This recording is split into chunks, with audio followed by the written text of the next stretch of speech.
Really. I got the recording going. Yeah, it was bad, wasn't it?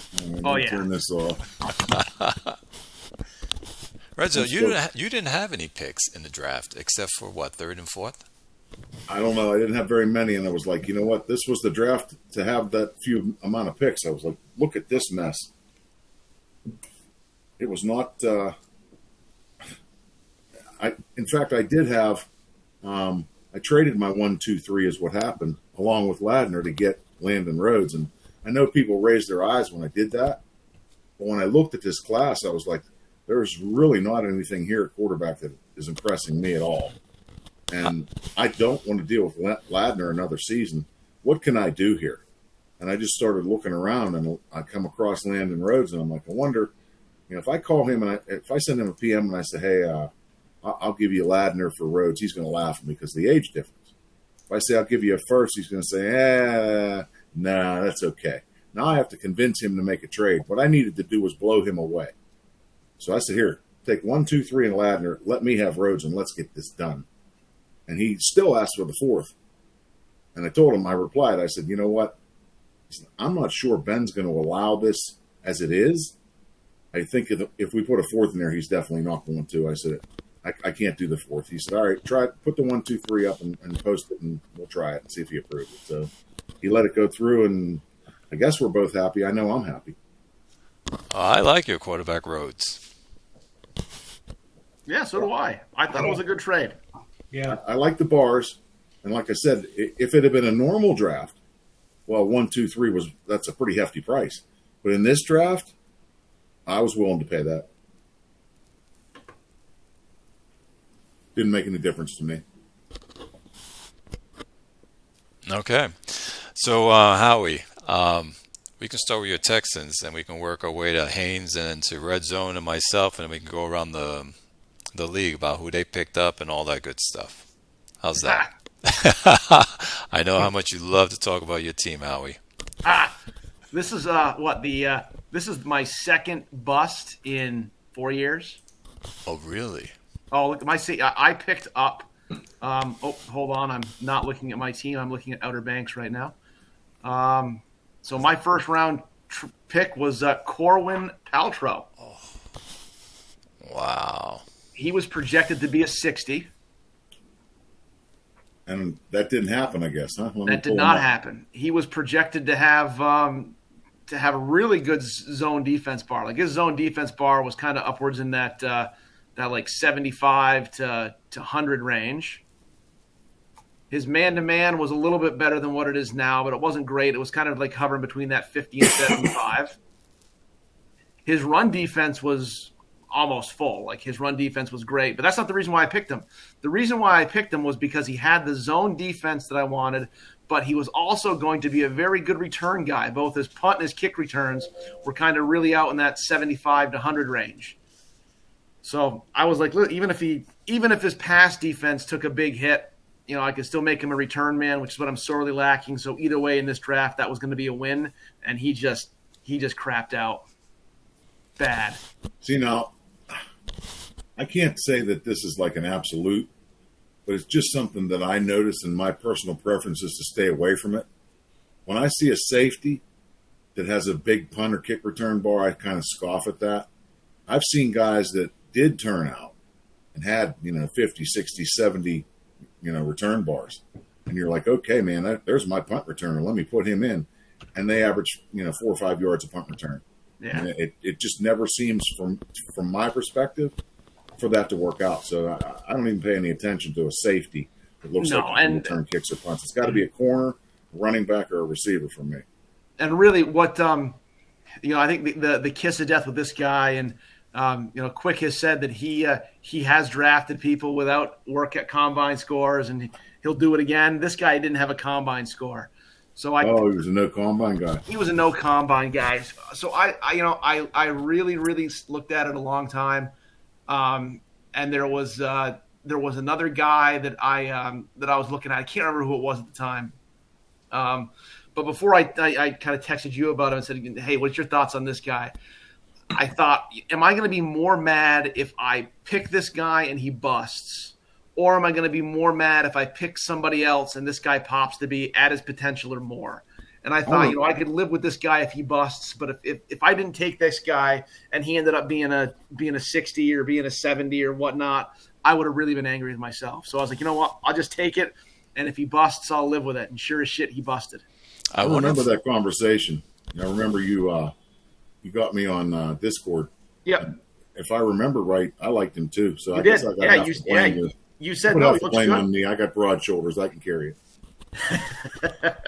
But I wonder if the volatility really helped with just taking a dump. You know what? I don't know how that works. There are people that swear they will not take somebody in the first round if he's got high volatility. They just won't. Yeah, my understanding is that the volatility is not what makes him go down so much as if he goes down, if it's high, it makes him go down a lot. Because you have the no workout with the volatility. Do they interact with each other to bring this guy down? Like if he had a lower volatility, like my wide receiver last season, his volatility was very high, and he took a dump. Well, I mean, there are people that they say, no way, I will not do it. And then there's others that say, it doesn't matter. So I'm like, I'm not sure what I believe exactly, but looking at this guy, no combine plus the high volatility. Next time I come around and I look at somebody, maybe I'll remember this and say, hey, maybe not.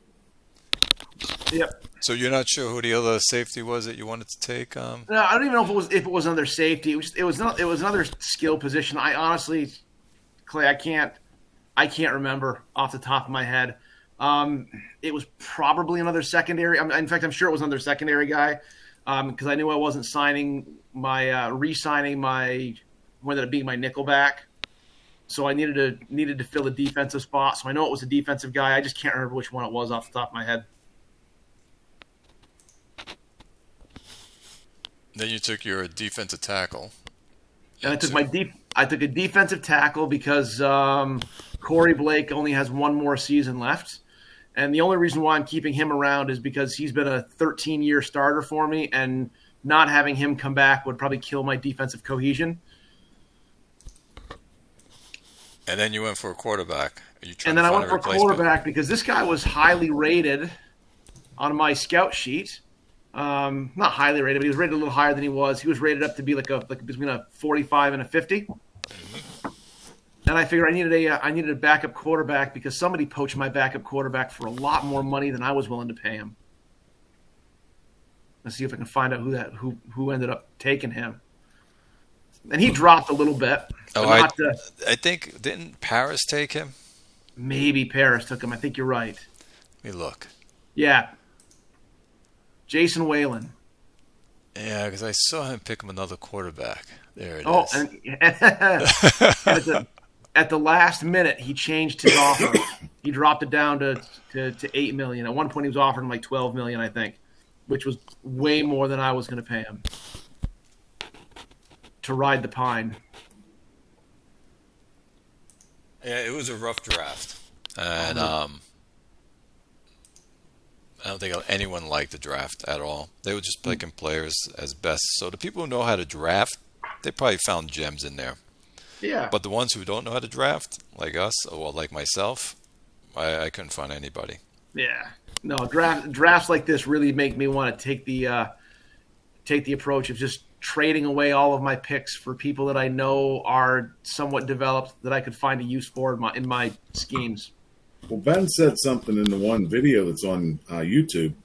It was Ben and Quick and Squirrel, I think. Yep. And Ben even came out and said, he said he named Kodos as the player, but he said there's a guy that had played for years, and he's not a great drafter, and he knows it, and he doesn't play around. When the draft starts, he just deals his picks off one at a time, looking for players on blocks that are worth that pick. And he'd rather just get somebody that he knows what he's getting and not worry about these rookies, whether they turn out or not. Now, he did deal up and get that stud QB 2 drafts ago. But aside from that, I'm guessing that's still his method of operation, and apparently it's working for him in Toronto. Yeah, I've only, in all of my years doing this, the only 2 guys that I've drafted that have really amounted to anything have been, my QB, and I traded up to get him. and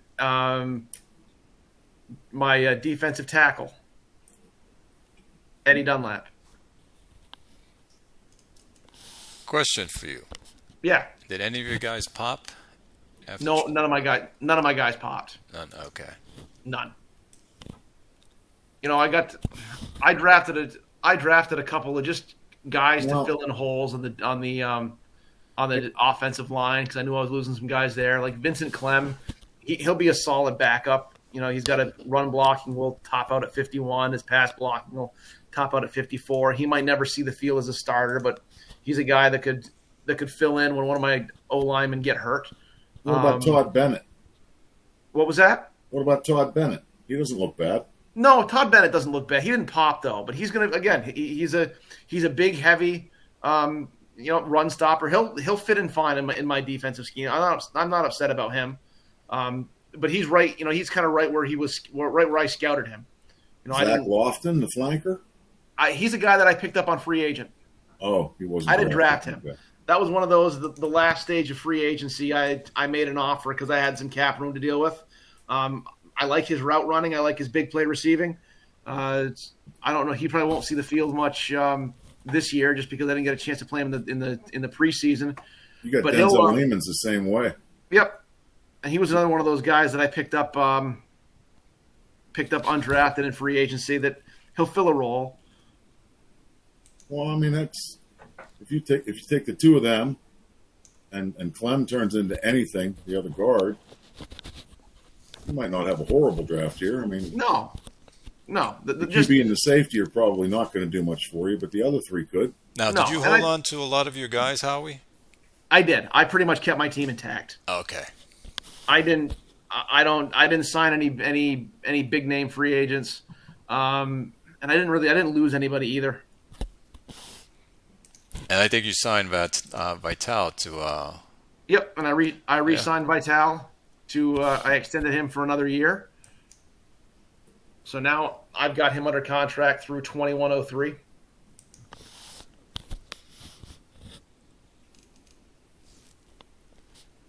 Tony, do you take no combine players, or do you avoid them? Do you think having high volatility is a big deal? Do you avoid that? What are your thoughts?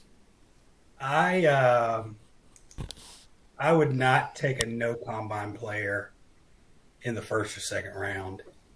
I did it once, and it was the left tackle, and I think it was about the 12th, 11th pick in the draft, and the guy just never developed.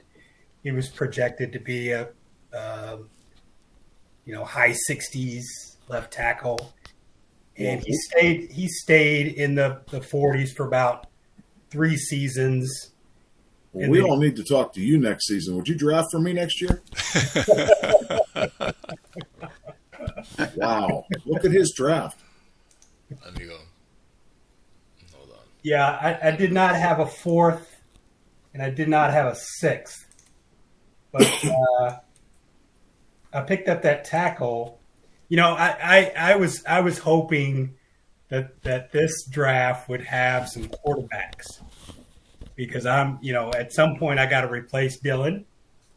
So I was hoping, okay, I got the 7th pick. You know, if there's a few quarterbacks, decent quarterbacks, I'll be able to get, my quarterback of the future. And of course that didn't happen. So I ended up taking, you had a chance with my quarterback. Yeah. You got paid. He's a good quarterback. Yeah, I don't care what anyone says. He's not worth what you got, though. He's a franchise quarterback, and you're going to see him put up numbers. Wow. Yeah, but go ahead. Listen, I just want to say, for the record, I think Red Zone and I we're chatting, and the day that you put that trade up, and I didn't think you were going to even get a sniff at the asking price that you were having. So when you got even half of what I was just in shock and awe. Congratulations. Yeah, that was a good trade for you, Stone. Thank you. when you get a first round pick for a guy who probably won't ever hit 40 overall, wow. And maybe he does hit, maybe he's 42. Look at McConnell. McConnell on my team, a quarterback who's a 31 rated, right? Okay, but we're talking about value, not what he can do on the field. I mean, you're talking about trade value. Hold on.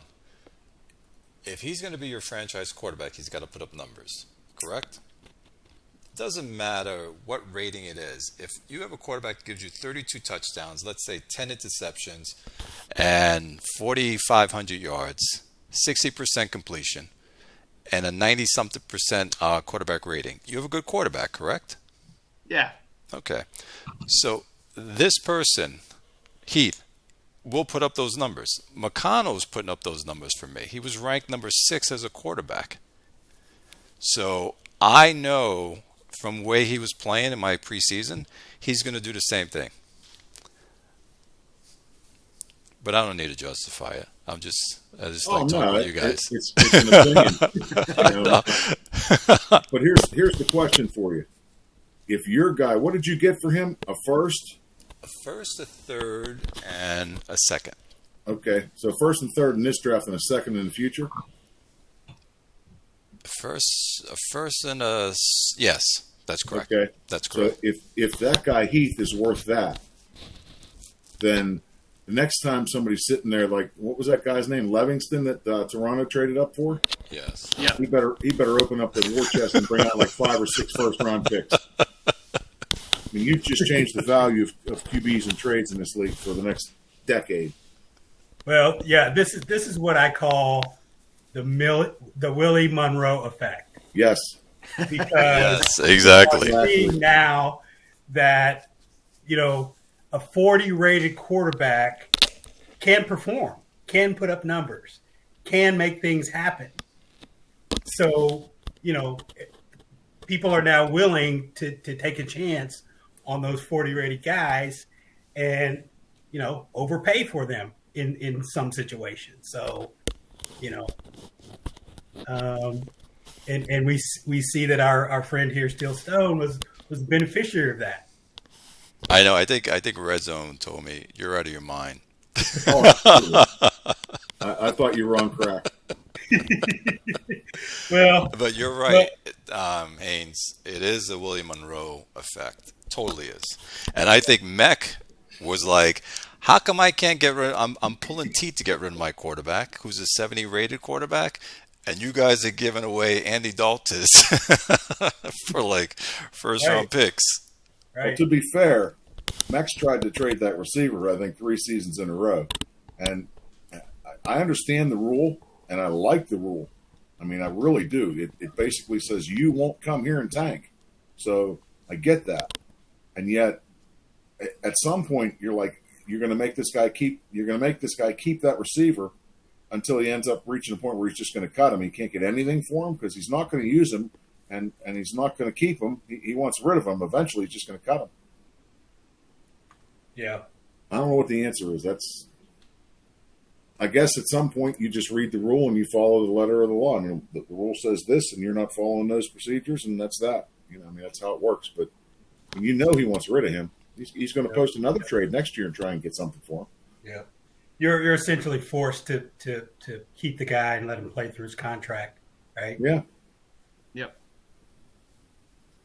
So on the volatility question, it cuts both ways, right? So if they have a high volatility, they can drop at a higher magnitude, but they could also go up at a higher magnitude, right? Exactly. I mean, it does work like that. I mean, the fact that he drops, say his volatility. This is how it was explained to me. And it's been a while, so I'm hoping that hasn't changed in this version. I haven't heard anybody say that it did. Say your guy's going to drop at preseason week 2. And he's got a volatility of, say, 25. Okay, well, he might drop 5 points, maybe 10 at the most. Say he's got a volatility of 90. Now, he might drop 25 points. It's not whether he's going to drop, it's how much. And same thing, like you said, going up. If you got a guy with high volatility and he's going to go up, well, instead of going up 5 points, maybe he goes up 25. So I don't know. I'm pretty sure that's how it works. That's the way it's always been explained to me. But here's the thing. Does it also work in reverse? Meaning that it will drop, let's say, the first training camp. Then next season, season 2, it bounces up. Or season 3, it bounces up. So I think do that's you some hold on? randomness. Yeah, so do you hold on to players to see if that's the case? Because I think a lot of us were like, oh, he's a bust. He dropped too much. And I've seen players move up in ratings later on.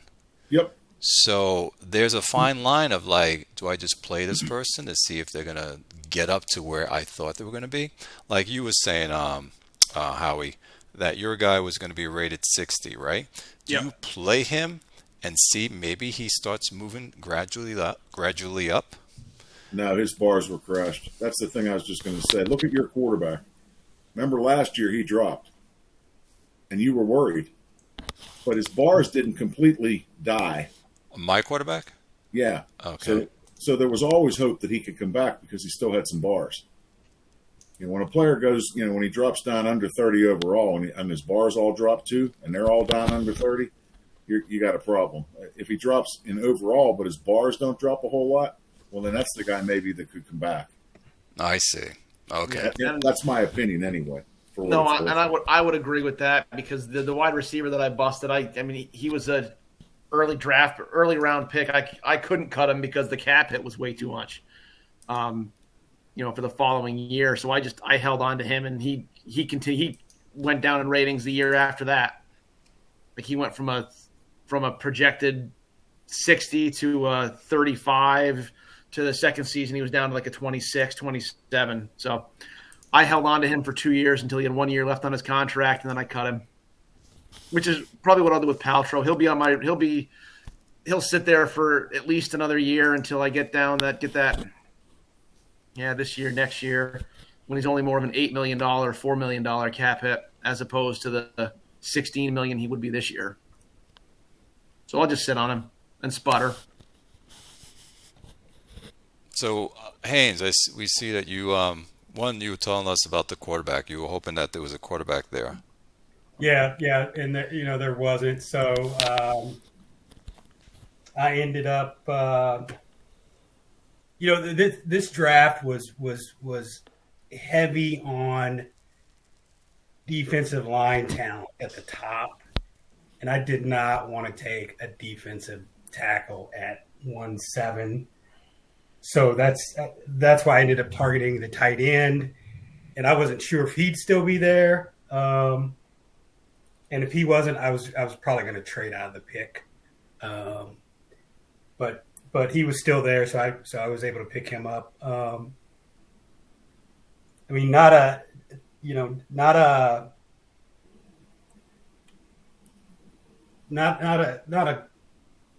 high level stud at tight end, but he's going to be solid. He came through preseason 2, looking pretty good. And right now I'm showing him at 45-65, which I think is better than what I expected, honestly. So I'm happy with that pick. He fits my affinity scheme. So I'm happy there. I lucked out in the second round with Ivan Vaughn at center, who has, we were talking about volatility. This guy has a 98 volatility, and his bars were really good. No, he's got good bars. And his combines were decent, except for his soul score was low. Which you don't have to worry about the soul score on linemen, I heard. Yeah, you do. That's penalties. Yeah, you do. You do? That's penalties. Yeah, that's penalties. Yep. Oh, see, that's good to know. Yep. And I think, well, I know Quick was actually looking at this guy I think he had 2 picks at the end of the first round. I think like 25 and 31 or something. And he passed on him because of his low soul score. And I decided to roll the dice. I needed a center, but I didn't expect him to come through preseason at a future 82 is what I'm showing him as. So I lucked out there. I feel like that was a that was a good pick. I have him as 83 on my side. Yeah, it's a good pick. It's second round, 2-7. You can't get any better than that. And in fact, of all the picks, you look at the draft, he's the second highest future estimate of everybody. He's behind that tackle that Capital City picked up. That's the only player ahead of him. So yeah, lucky me. So that worked out okay. Third round, I got a linebacker, Cunningham, just for some depth. He'll go in the rotation. Didn't have a fourth. Fifth round, picked up a defensive tackle, Brandon Ray. And then seventh round, that tackle, Bonnie Newton. And I'm happy with my draft. I feel like I'll just send you the password to the utility for Chicago next year. You can take care of mine too, okay? Here's an interesting one. He's got a guy, no workout, the right tackle. He picked in the seventh round, high vitality.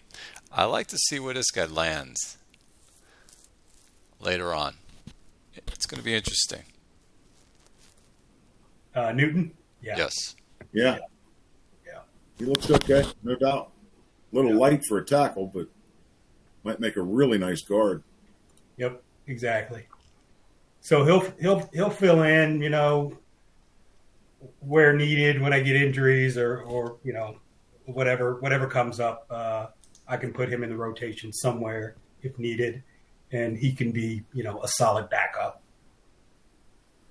Clay, as far as the O-line intelligence, Mm-hmm. I know there are people that are dead set that if he's a dumb lineman, they don't want him.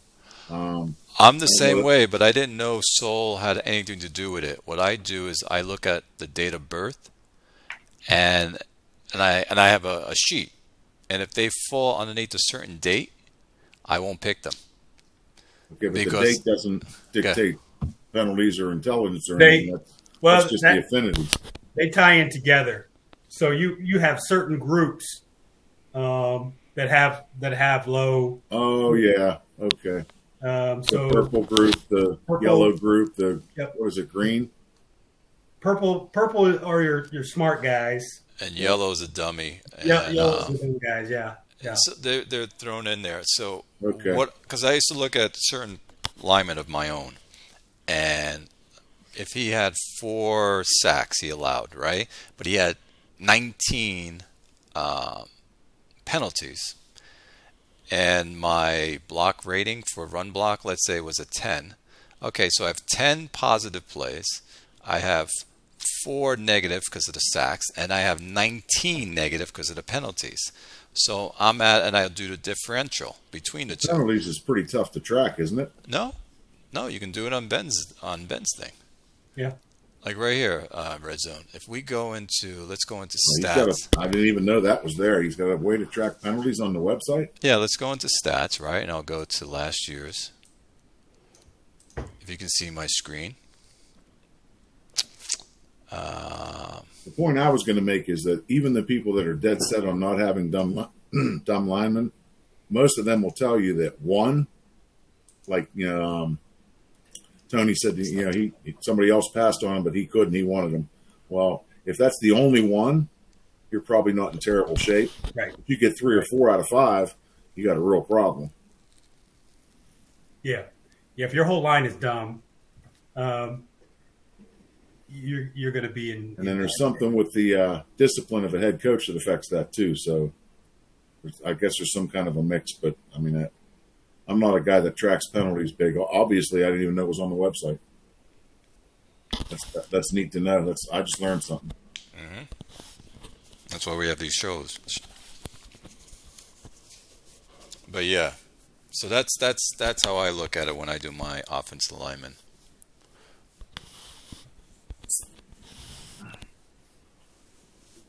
All right. So Haynes, did you lose a lot of your players, or you kept your team as well?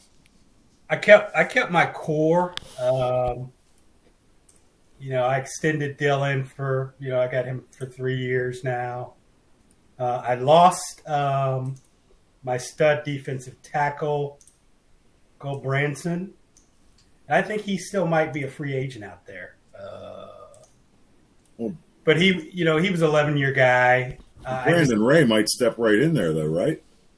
Yeah, I think so. I mean, I've been drafting defensive linemen, second, third, fourth round over the last couple of years, and it's time for those guys to step up. I think I'm good at that position. Yeah, well, Brandon Howie and I have had a debate. It's not just the two of us. It actually raged pretty loudly in the USFL, and it's kind of perked up in the TFL a little bit. And the topic is, are you willing to take non-skill positions in round one? And I've been kind of the poster child. If it's round one, I want QB, wide receiver, corner, safety, maybe a running back, maybe not. After that, maybe a left tackle. And you can get the rest of the guys in rounds 2 to 5. Now, Howie, I'm not saying that's an absolute. I'm not crazy. If the guy's an absolute beast and there's nothing else there, well, then obviously you take him. I'm saying that when the draft starts, before you open up the draft class and get out your draft analyzer and start, what do we got here? Let me see. It's a new draft class. You're not hoping for a defensive tackle most of the time. You're hoping for a stud QB, wide receiver, somebody that's going to make an impact. Oh, absolutely. Look at the tackle that Outer Banks just took in round 5, Brandon Ray. Now, if you can get him in round 5, obviously in this draft, there wasn't a lot of high-end talent in the first round, so you take the best available now. But my point is that every draft has defensive tackles, linebackers, and you can get, guards, for example, and then you can take these linebackers and convert them in a 4-3 to defensive end. So why would you spend a top 10 pick on that guy, and then 4 years later, you put him on your trade block, and nobody wants to pay his salary and pay you to get him when they can go draft one just like him, because every draft has the defensive line, the linebackers, the guards.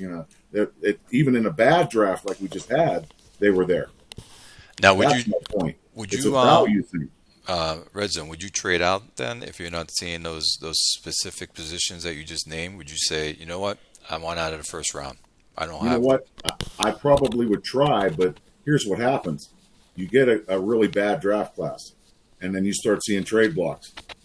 Well, 1-9's on the block. Well, pretty soon 1-7's on the block. Pretty soon 1-3's on the block. You're like, okay, there's a message here somewhere. Let me read between the lines. Everybody wants out of the first round. Well, the value is going to really drop on you. So now you've got to weigh, are you going to be able to deal your first for a first next year? Or are you going to be able to deal your first for a player that has the kind of talent and value that you want for that pick? Because if you're not, sometimes you say, you know what, then I'm going to take best available, and you just stick. How about you guys? Howie, do you do the same like what Reginald just said? I probably should start doing it because my drafting is terrible. But I don't know. I've never been about taking the best player available on the board. I always try to find the best player that fits a position that I need or a weakness that I have. Me too. And my best picks have been offensive linemen. I had 2 tackles that just retired that I've had on my team for 13 seasons, and they were a big reason why I, for the longest time I was winning 10, 12 games a season is because I could run the ball. The guy that I just re-signed him. I let him enter free agency, but I re-signed him. My tackle, Gerald Hummel. Doesn't have much for pass protection. Let me take a look at him here. Where is he? Gerald Hummel. Right, he's the strongest guy in the league, or at least he was last season. He's got the blocking strength of 98, the run blocking of 98, 20 on the pass bar. He was my 30th pick. He was a position in need. I don't even think he was the best available player at that time, but I picked him, and he's worked out well for me. But again, it's come to bite me in the ass a couple times. I needed that Carril, that Terrence Carril. I needed a receiver. He was the best receiver available, and the guy crapped out. I could have taken a better running back, or I could have taken a better offensive lineman. So, my approach to drafting is probably entirely different than other people's. But like I said, I'm terrible at it, so maybe I should take a different approach. Everybody has a different approach. That's one of the reasons that this game is so great. You see teams winning, throwing the ball 50, 60 times a game. You see teams like Juggernaut running the ball, and he's winning. You see teams that win with defense. I mean, there's different ways to build a team. There's different ways to draft, and there's different kinds of players that will fit your team that might not fit mine or somebody else's. I agree. I like that too about how the whole league is. Everyone has their thought pattern on how to draft. Haynes, do you do the same? Do you have a certain position group that you want to, like you just mentioned earlier, that you wouldn't take a defensive lineman in the first round or that high in the first round? But overall in the first round, do you just say, I just want offensive players and that's it? If they're not there, I will trade away my first round? Typically, yeah, I'm kind of like red zone in that respect. I'm looking for, actually in the first 2 rounds, I'm looking for skill players. Wide receiver, tight end, cornerback, or offense specifically is the preference. If I can't get offensive skill players, I'll either get an offensive lineman or defensive skill player like a cornerback or safety. My thing is he has to be someone that's actually going to score the touchdown or keep that stud player from scoring the touchdown. And you can argue that a defensive lineman does that by keeping a running back out of the end zone or putting pressure on the QB, but it's indirect. I want that direct impact player. Give me the 96-yard pick six return. Give me the 70-yard touchdown catch. Give me the 70-yard touchdown pass. Impact, big impact. Now, you don't get that all the time, but that's what you're aiming for. At least I am. Well, speaking of Red Zone, why don't we go to your team and your draft? Do we have to look at the draft, or can we just look at something else? I mean, the draft is probably horrible. Then we're going to have to look at the draft. You had 4th round pick or something like that. But, I mean, it really doesn't the one guy, I took Miles Hutchins and converted him to receiver, and that doesn't look like it's turned out great. We'll see. I mean, I'm going to play him some and see what happens. The guy I liked was the defensive end I converted from linebacker. And that's, again, that's back to my argument. I mean, you're going to take a defensive end in the top 10 or, top 15 or 20 of a draft, and you can take this guy in round 4 and convert him. Now, he's not wonderful, but if that pass rush technique bar turns out to be closer to 64 than 32, I think I'll have a player here because he's going to be able to play the run. So, I mean, his endurance is shit. So, I mean, I'm going to have him as part of a rotation. But, you can get guys like that dirt cheap and not spend a super high draft pick on them. Now, the defensive tackle, I took Leaf. I like his technique and strength bars, and he has the punishing hitter bar, so he'll probably sit around and be a part of our rotation for a season or two and see what he does. But I don't really know for sure how he's going to turn out. He's got a 99 volatility. I guess maybe somehow it's possible he could pop next season. I doubt it. But he may still contribute. None of these guys is a superstar, though. Yeah, I mean, my draft was kind of hit and miss, and I think I missed more than I hit. Well, Leaf he could be good. You got pass rush strength, and you put him in pass situations and pass technique. If that goes up, well, if he gets 5, 6, 7 sacks as a backup defensive tackle, I think that's a win. One of the things I was talking about the other day was hurries too. People kind of overlook hurries. If you get 5 or 6 sacks and 15, 17, 18 hurries as a backup player, I'm happy with that. I agree with you on that. To me, those are incompletes. Third down hurry equals a punt. Yeah, I like the way Melville looks.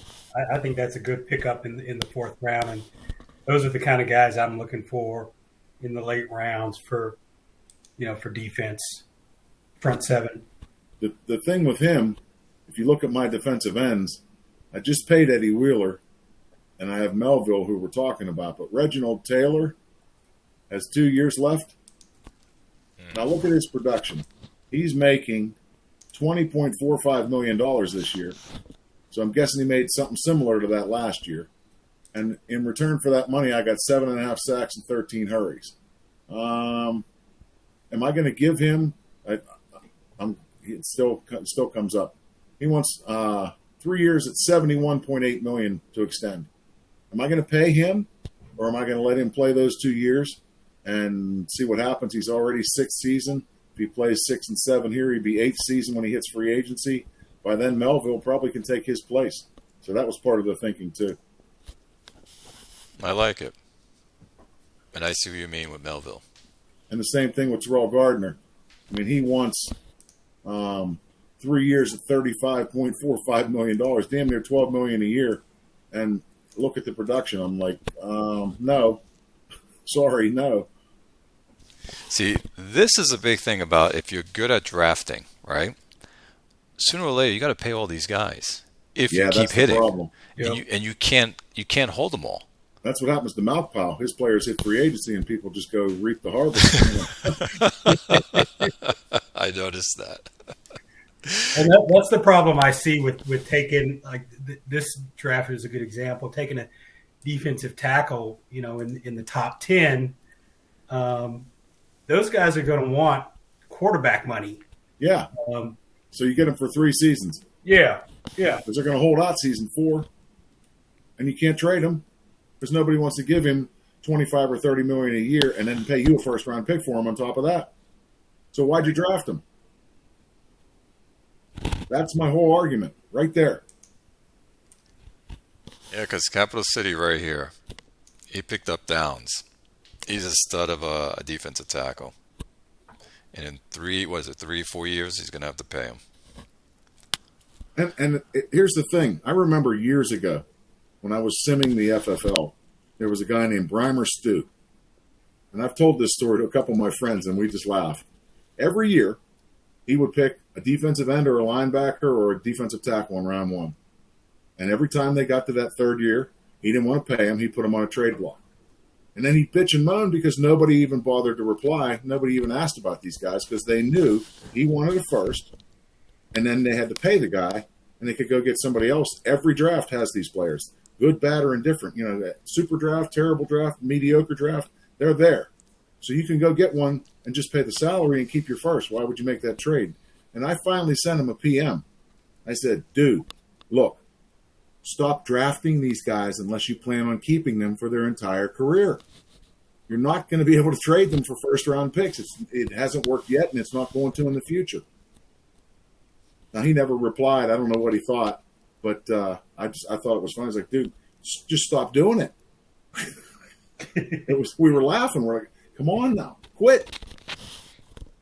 Take a safety. Go out on a limb. Take a safety or a corner. For you guys, is there an impact player that you put on your team, and I'll start with you, Red Zone, that you picked up this offseason that can impact your team? I see 2, and I don't know how much, but I'm hoping quite a bit. Number 1, obviously, is Landon Rhodes, the QB. I was so tired of Ladner. It just seemed like I could get him to play good for a couple games, but not consistently. And then when you win a couple in a row and you're like, all right, we're back in it. We can compete now. Maybe we can still crawl into the playoffs. And then you go out and just shit the bed and have a terrible game. And you're like, okay, I've tried everything with the game plan. He just did not work. And Landon Rhodes, I only see 51 overall.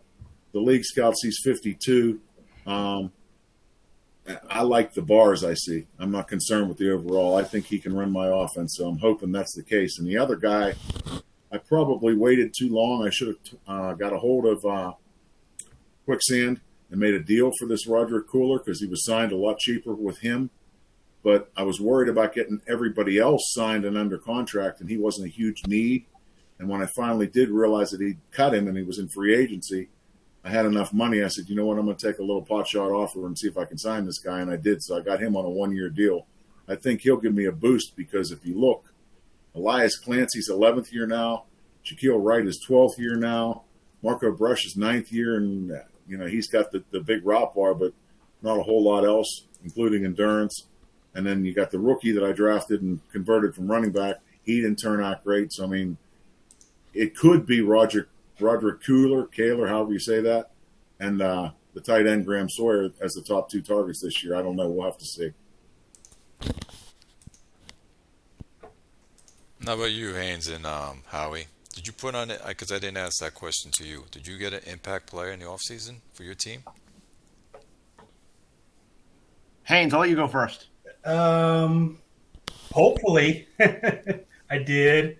I mean, I didn't have a high impact off season in terms of signing free agents. I did pick up a strong safety that I think can be an impact player. Albert Saccotti looks like he was on your team, Red Zone. Yeah, he just got too greedy. Yeah, and it looks like he's got a 61 rating for interception. So I'm hoping he can get some picks for me. There were 2 reasons he left. His personality was 33 as a position leader, and he wanted incredible money. In fact, he was signed for incredible money, and I needed that money. I didn't have a choice. I'd let him go. Yeah. He's a good player, though. I think you'll like him. Yep. But yeah, I'm hopeful. I got him for $4.5 million. Yeah, that's a lot less. Let me see. Where's the history here? He signed with us for. Why isn't it opening here? 4 years, $68.1 million in 2098. Wow.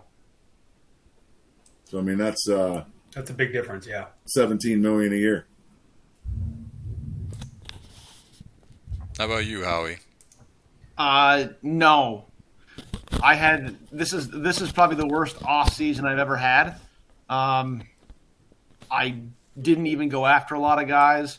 I wanted to just kind of stick with this unit here because defensively they played lights out last year, just lights out, and I didn't want to mess with that. But kind of going into this year, a lot of my guys are starting to age out and kind of took that age-related hit. Eddie Dunlop dropped. He was in the 70s. He's now in 65. So he's on the way down. He's a cornerstone of my defensive line. Byron Office took a big hit. He's now down below 50. His run defense and zone defense bars took a hit. Bernie Downs, my secondary leader, his man-to-man defense last year was kind of high 70s. His bump and run was almost 80. Those took a hit. So I was kind of banking on everybody hopefully holding their bars and keeping this unit together to make a run with cohesion. But that didn't happen. So it's going to be a letdown year in Texas this year, I think. It'd be interesting to see. I still have faith in your team. So, well, I'm not throwing in the towel. I know I found out that if I keep my run percentage above 60% on first down, I will actually run the ball. If I try to drop it down anytime to 40, I don't run the ball as much as I want to. So, it's not going to be a big surprise that people are going to get a big heavy dose of the Texas ground and pound this year. So if I don't turn the ball over and I can score a few more points, maybe I'll be back in contention again. But that's really what kind of killed me in the playoffs is my defense played great, but my offense had sputtered the last 5 or 6 weeks of the season. And you have to score points to win games. And, your defense only lets in 13 points, but you only score 12 points. Well, you lose. So we'll see. What about you, Clay? What do you think of your draft? Who did you add as an impact player? Nobody. Those draft picks in the offseason for next year. That was my impact. Yeah, and that could pan out for you very well. I mean, I picked up this wide receiver, Stanley Covey, trying to help out my wide receiver core. I think he's going to have a good route running bar, but he has no endurance. And third down bar too. That's a nice little player. Yes. So I'm going to have him as a third wide receiver on my team. So that's all he can do is help out there. Put him in the slot on third down. Yeah, I think he looks pretty good. I mean, that route running bar and that third down bar. Those are the things that, when I'm putting the game plan together, that third down catching is critical. Yep. So it's a big I think deal. he'll serve you well, And a lot of people are starting to notice it too. It's no longer a secret. right? Yeah, I remember you were telling me about that red zone, that you love the third down bar, and if you didn't have a third down bar, you don't really like to touch them. The guy that told me that first was H.B. Cook, Hunter, who runs Iowa. Yeah. And I kind of scoffed on the third down bar. What do you mean? And then I started looking. I'm like, wow, look at the guys that he uses when he's calling plays on third down, and then look at their third down bars. He converts like crazy. Now, I don't know that I've looked a ton at his IHOF team, but I'm talking about specifically in the FFL and the USFL where I've seen him have pretty big success, and that's why, because of third down. He'll run the ball till the laces fall off it. But on third down, he passes, and he's usually in the top 2, 3, 4 in the league in third down conversions. See, I was hoping that he would pop like my other receiver, Garcia, and kind of give me the same bars as Garcia, because Garcia did well for me last season. Put up 1,200 yards and 139 targets, 83 catches. I need a third wide receiver to be, With the two of them, good. if you put the two of them on third down, if they're on the field, you're in pretty good shape, Clay. Outside of What's your that, QB's third down bar? Clay, the way that I'm scouting them, they're going to end with the exception of the way that I'm seeing them, with the exception of that endurance bar, they're nearly identical. right? Cove's got a better avoiding drops. Getting downfield, Covey is going to top out at low 40s, where Garcia's at 62. But route running, Covey's 81 to Garcia's 74. Third down catching, 79 potentially to Garcia's 65. Big play receiving is almost identical, 51 to 48. So, Could be the same player. yeah, with the only difference, and then the adjustable. Obviously, Garcia's got that that mid 80s, and there's just nothing on Covey. I see him topping out at 30, but they're almost the identical player bars wise. And McConnell's third down bar, I see 31 to 48. So if he hits that 48, that's enough. It doesn't have to be 90. I mean, you'd love it to be, but 48 is doable with those receivers. Absolutely, you're going to be in good shape on third down play. So that's the only good thing that I thought I got out of the draft. Like my linebacker popped a little bit, got me 10 points. I picked up a running back, which I needed one, young, but for his breakaway speed from the outside. All my running backs don't have breakaway speed, so I'm trying to get someone that can take the outside because I've been getting stuffed trying to go to the outside. So I said, let me get someone who can see if I can get to the outside. What else did I go for? Left guard. So what I was doing mostly was experimenting.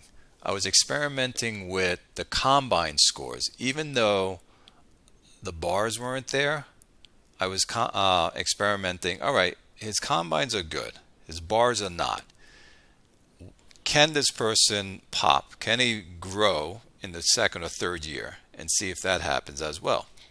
And so that's what I was doing a lot of the times in this draft, was going after combines and not really looking at the bars. And so that's what I did this draft, basically. So, like this left guard, Robbins, I'm going to see what happens with him. But Well, it's probably a really good strategy in a bad draft class like this, because I think a lot of people today are drafting, a lot more people, let me put it that way, are drafting by bars. But if you get a class where you're looking and saying, wow, there's not much here, that combine could be the tell that's going to tell you who might pop. correct. A guy that doesn't have the bar that you're looking for, but the combine says it should be better. Well, then what's lying? Is the combine lying, or is the bar lying? So that's what I did. So this is like a little science project outside of wide receiver that I took. Everyone else was based upon the combine, and I didn't care about the bars at all. That could work out for you. And then no one I really picked up in the free agency market that was an impact. I kept my team mostly together. My core really is my offensive lineman.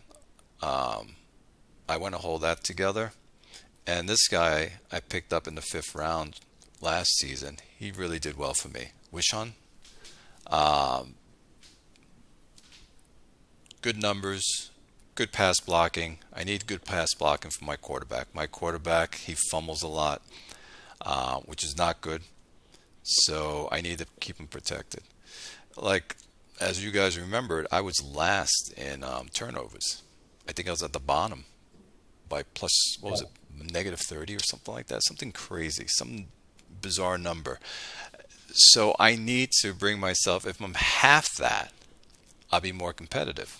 Like we went, 7, 8, and 1. So if I can have what I did in turnovers, maybe I can be 10 and 6. And in our division, Red Zone knows, very competitive. Everyone's just beating up on each other. 10 and 6 probably wins it. Mm-hmm. So have you looked at McConnell's avoid interception bar on the website? Because I don't know. What I've always heard is, A, that's the last bar that develops, and B, there are ways to game plan around it. But, I mean, I'd just be curious what it is.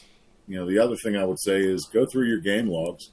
If there's a play in there that's constantly causing an interception, get it out of there. I did. We spoke about this. We talked about that. I went through my game plan, and you didn't make it on last time we were on here. Okay. And I pulled out plays that he was having a difficult time with, and I completely changed those plays. I mean, I have found, this is just me now, and it's a small sample size, and it's my memory more than something I've tracked or written down or done a test on or a study on. But I have found that normally you can have a play, say you run it 3 times in a game. Well, if one's a sack, one's a hurry that was an incompletion, and the other one was an interception, that play probably shouldn't be in your game plan anymore. Yeah. I mean, that's pretty easy to do. You just get down in the game log and start looking, and when it's the same play causing a problem, even different kinds of problems, that play's got to go. Now, going with the draft that you guys were talking about, would I draft a player that's not a position to play in the 1st round? I would. Top 10 picks, I would not take a defensive lineman. I will not do that, like a nose tackle or anything like that. But anything after, probably from the 15 down, I would take, and then any player outside of kicker and punter. That would be my take.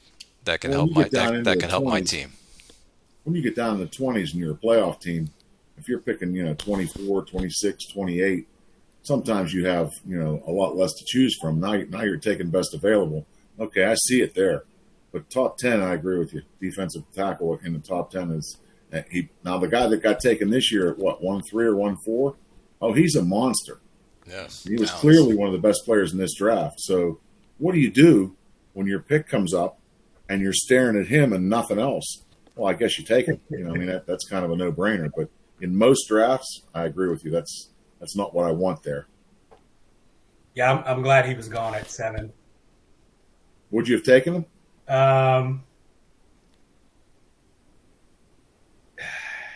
You would have. At some point, you almost have to. Yeah, I mean, he was just that good, and this class was pretty bad. So, well, we can go over the draft. The first pick in the draft was a running back by snap fingers. He picked up Richardson. Yeah, I didn't really get that one. So I took that. Go ahead. I hesitate to take a running back that high.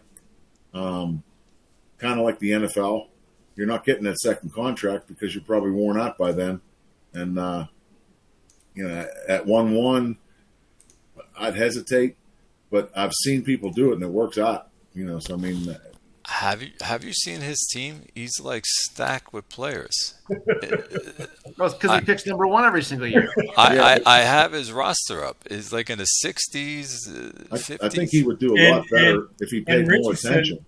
Richardson looks like a total stud. I really think he's very busy and isn't able to game plan and put the files in on a daily basis and stay on top of every little thing. and I think that hurts him. Now I don't know how many leagues he's in, but that can be a factor too. But I think if he concentrated and put a little more effort and time in, he could do better, because you're right, he does have a really good roster. He's a good drafter, so he clearly knows the game. He knows what he's looking for. It's just not translating on paper, when the games get played. He's got a running back on his team that's a 76 rated, from my perspective. 5 years, fifth year. And now he just took a second running back. So I guess he's going to do... He's taking best available no matter what. That's what that looks like to me. I guess he's going to do a two-headed monster with these guys. Either that or he doesn't want to pay that 70 overall guy. He just drafted his replacement for a season or two from now. He doesn't pay anybody. He's got $150 million in cap space almost. Right. Again, I think sorry, I had the wrong guys. I had the wrong roster up. I wasn't even looking. It wasn't even his. I know his roster's always really good, though. I mean, it's clear he knows the game. He knows what to draft. I mean, he's put together a solid core of players. I mean, he's got a great quarterback.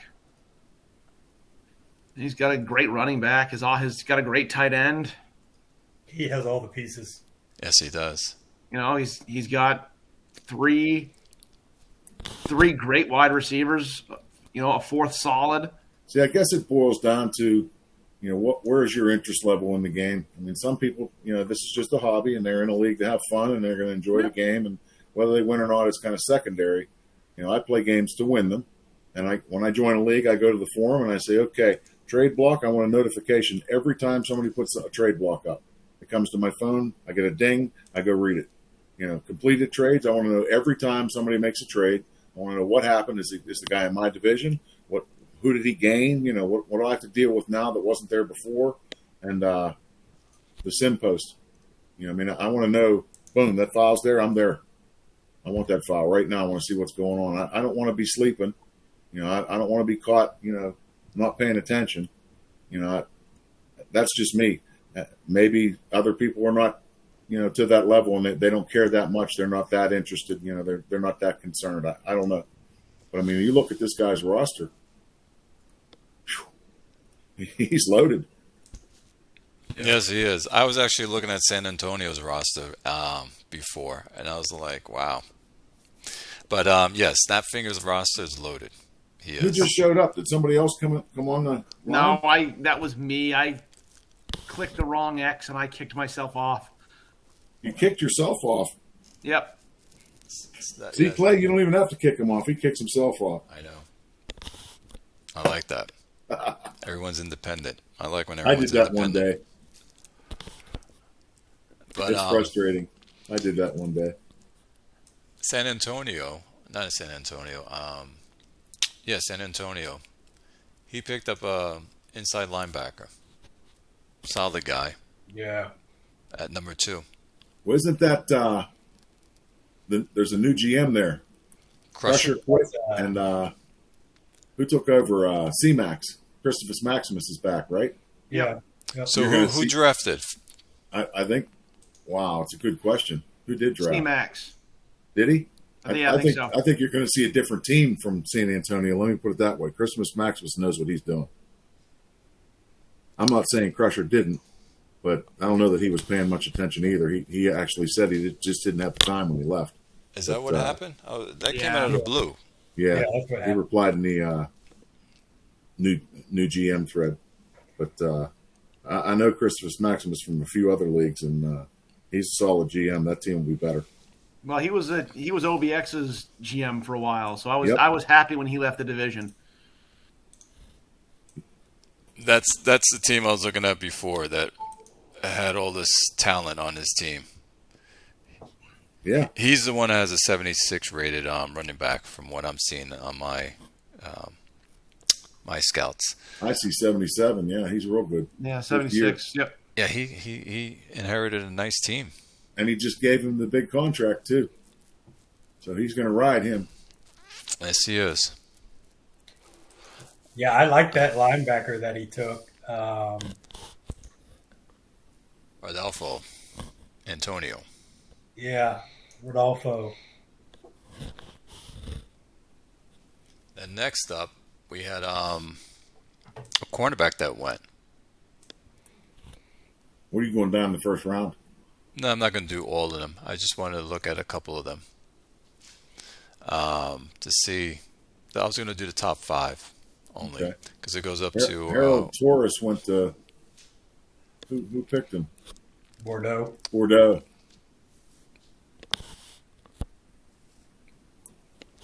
Right cornerback, man to man. He's got good interceptions. He'll probably pick off a lot of passes. That's another really nice roster.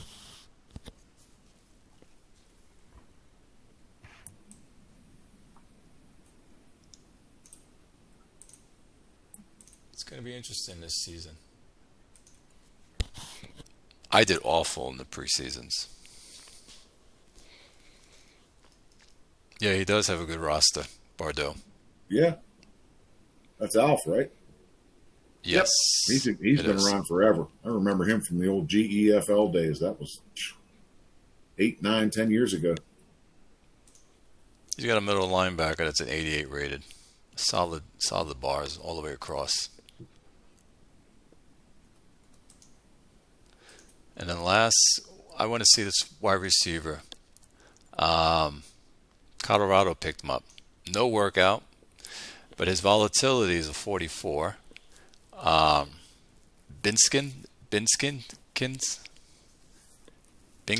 I meant. Binkis.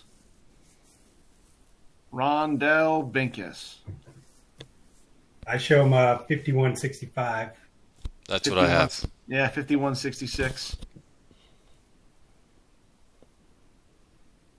Okay, but according to the league scout now, whether you can rely on that, I don't know.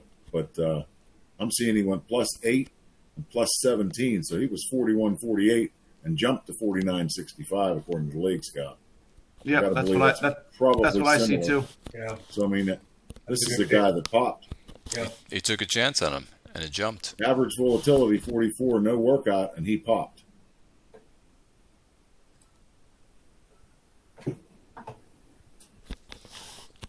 And that's Pizer. And Pizer knows what he's doing, too. I remember him from the old days.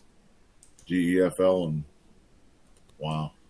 So speaking of, like you were asking earlier about impact,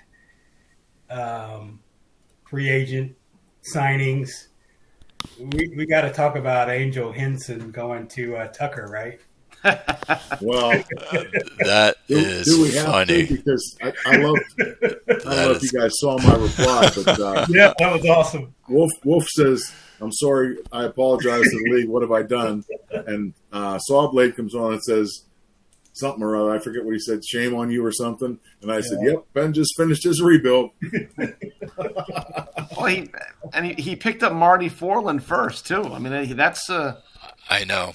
I saw that too. You know, that's not a terrible pickup. And Angel Henson now for another 4 years. Unreal. And I get it. You know, you get it in your head. You're going to do a rebuild. You want young players. You got this guy with a big contract, and he's a veteran, and he's not going to be there by the time you're done with the rebuild. But just cut that guy. I mean, you couldn't get a third. I guess, with the trade rule, maybe he couldn't make a deal. Yeah, maybe he had him on a trade block he was on the trade block for a couple of weeks. He didn't get any. I guess he didn't get any action. He might not have been able to trade him either because of the trade rule. Does he have a clear cut that's true. on his roster? I mean, if you got going to be ready quarterback, you can't trade him. No, I just have another 70-rated quarterback. I think he would have been able to because asking for big money and in the last year of your contract. So there are ways to make that trade, but you can't just you can't sign the guy for huge money and have him be in the second year of a 4-year contract and look to trade him. But if he's going into the last year of his contract and he's asking for $61 million and you're close to the cap, I mean that fits the criteria to trade. Where's Frederick at? Did they have cap room? Let's see. Not really. Nope. 7.96 available now. Yep. So, so that would definitely fit the fit the He could have criteria. maybe gotten, yeah. I just wondered why he didn't get at least a third-round pick or a fourth-round pick or something. I think people are willing to shell out big money for young quarterbacks or top draft picks, but they don't want to shell out for somebody who's 13 seasons in. So what's the cutoff mark, you think? You think it's like a 10-year? You'll pick them up at 10-year and pay it, but you won't do like 11 or 12? I think it depends on what your mentality is, right? Like, I got to believe that Ben just wants to win now. I think that's his mentality. So His if you're retired. If you're in the win now mentality, your quarterback just retired. You trade to get a, or you don't trade. You sign a veteran quarterback, and you just keep winning. And if he plays 4 seasons for Ben, he might win 2 bowls. Yeah. Now here's a question: is the first year that he's going to have him not going to be so good because the chemistry is not there?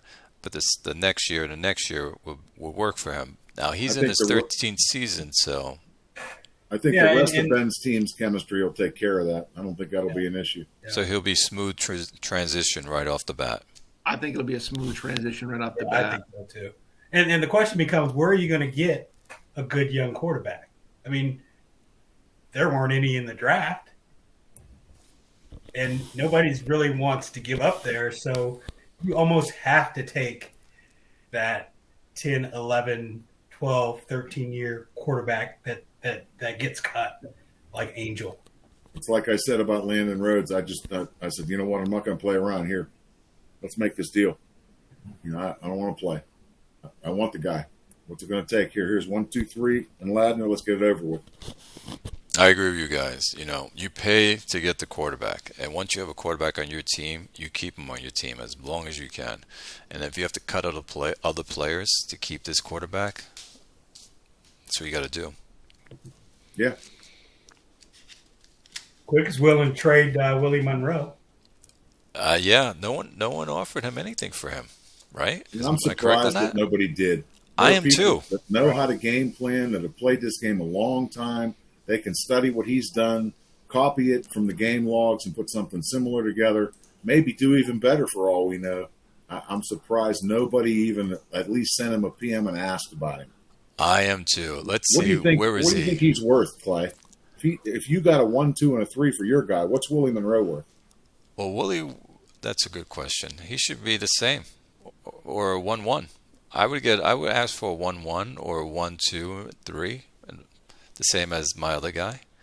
Willie Monroe, if you look at his last year, if you guys bring up individual stats, he had 34 touchdowns, 22 interceptions, 85 quarterback rating.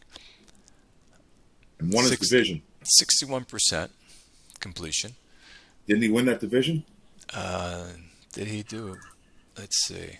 See, I think your guy, we're talking about speculation. This yes, is what you think you're he right. can do. You're correct. Willie Monroe has done it. No, you're that correct. Makes him more valuable in my mind. And 2 first rounds, definitely. He did. He went 11-5 in his division. Yep.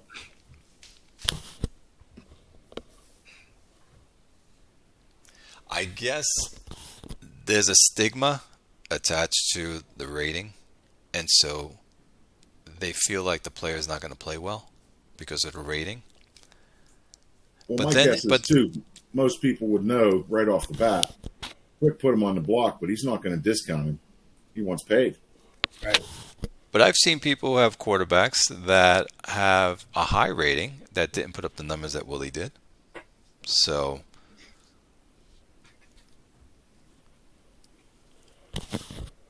what would you guys pay for Willie? I'm interested to hear what you guys would pay.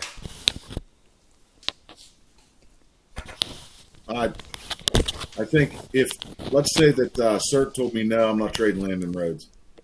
I think I would have made the same offer for Willie Monroe this draft because of the fact that there wasn't a ton of talent. I didn't feel like giving up 1, 2, 3 this year was crippling me, and I wanted to make a change. I needed to get a different QB in here and somebody that I thought could help me win games and play better for me.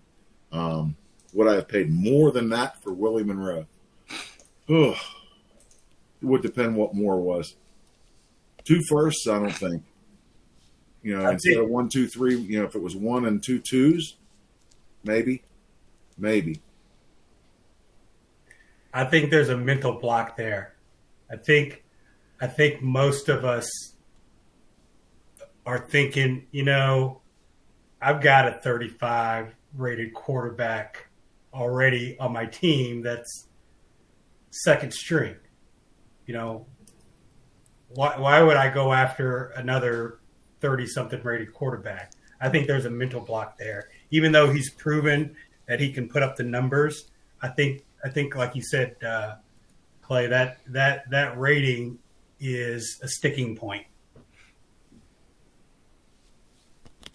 Because on my screen now, I have Willie Monroe's card up, and I have Henson's card up. Henson threw 22 touchdowns, 19 interceptions, a 6.10 average an attempt. Willie, 34 touchdowns, 22 interceptions, a 6.94 average attempt. 85 quarterback rating for Monroe, 78.2 rating for Henson. Henson on my screen is a 70 rated quarterback. Willie Monroe is a 32. Square those two things for me. Game plan. Quicksand knows exactly what to do with that guy to get every ounce of talent out of him in a game. He's dangerous. He's been around a long time, and he can game plan. Now, the question is, if he traded him to somebody else, would they be able to get the same out of him? Would it be worth what you paid for him 2 seasons or 3 seasons or 4 seasons from now? Yeah, and see, and for me, he's a worthless quarterback, not because I think he's worthless, but because I don't know how to game plan for that. And that's it. That's the answer. That is the answer. Listen, when I have to face Chesapeake, do I look forward to playing Willie Monroe? Absolutely not. He might be a 32 rated quarterback, but he's clearly has the bars to be successful. Clearly has the game plan to make him successful. But for me, he's worthless because I would flounder doing something with that. It would take me 6 or 7 seasons to put a game plan together to even be remotely productive. And by that point, I've overpaid him, and now I'm frustrated because I've gone 0-16 for 4 or 5 years.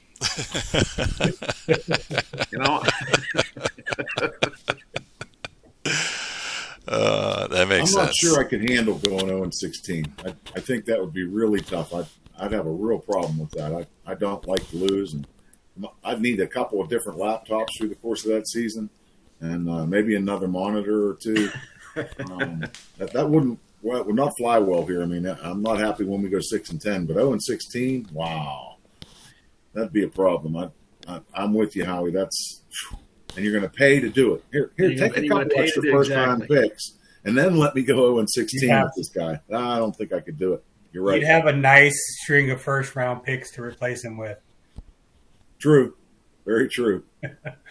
Not for a couple of years, though. Yeah, you'd have to wait a couple of years, though. Is Willie staying on the team as a starter? Does anyone know? He extended him for 4 more years. Oh, yeah. Yes, he did. Yes, he did. Going to be interesting to see how he plays. And look at the contract. I saw. That's insane. 32 overall quarterback. 32.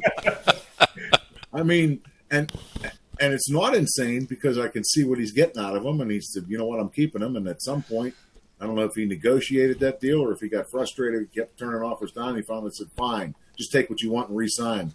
But, wow. Let me see here. What was the total? 4 years, 169.14. That's amazing, isn't it? An average of $42 million plus a year. An average. Oh my God. Well, that's what makes this game fun, right? The simulation. Right. That's what I love about it. There's players that I like to watch and see how they do. He is the most exciting player in IHOF. Like I like to watch all the the quarterbacks, how they play of every team, and see who's doing well, who's not, who's bringing up their team.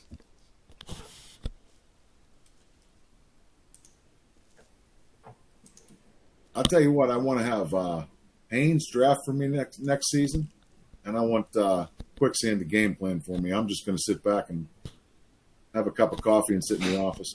No, that won't be fun for you. You will hate You're it. right. You're right. I would.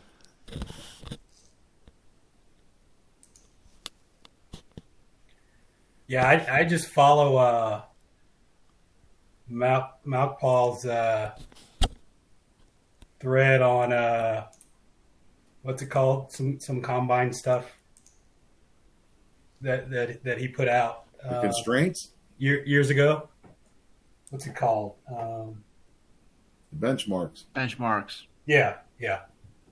I just kind of follow that along. I think for me, what helped me, I'm doing chemistry stuff, so it helps me focus. I'm not looking at all 800 players. I'm just looking at certain affinities, so that helps me focus. So drafts for me are a lot simpler than they were before I started doing chemistry stuff, and I think that's helped me some. So do you have like a database that you put all the players in, and then it just shoots out who's going to be where? No, I use the draft analyzer. Yeah, you can enter the affinities in there. And it has the affinities built You into put the it. birth dates of your leaders in, and it'll sort it out and tell you right there. Yep. It's funny. What I've been doing is just looking at Jim's character sheet and what certain combines mean, and I've been going based upon that and see how that plays out. Since that's how he rates a player. So, for instance, if a quarterback has a good agility, that means they can throw good short passes. So, does that translate into gameplay when you're playing if you have a quarterback with those stats, those combine stats? And that's what I look at. Howie, what do you think?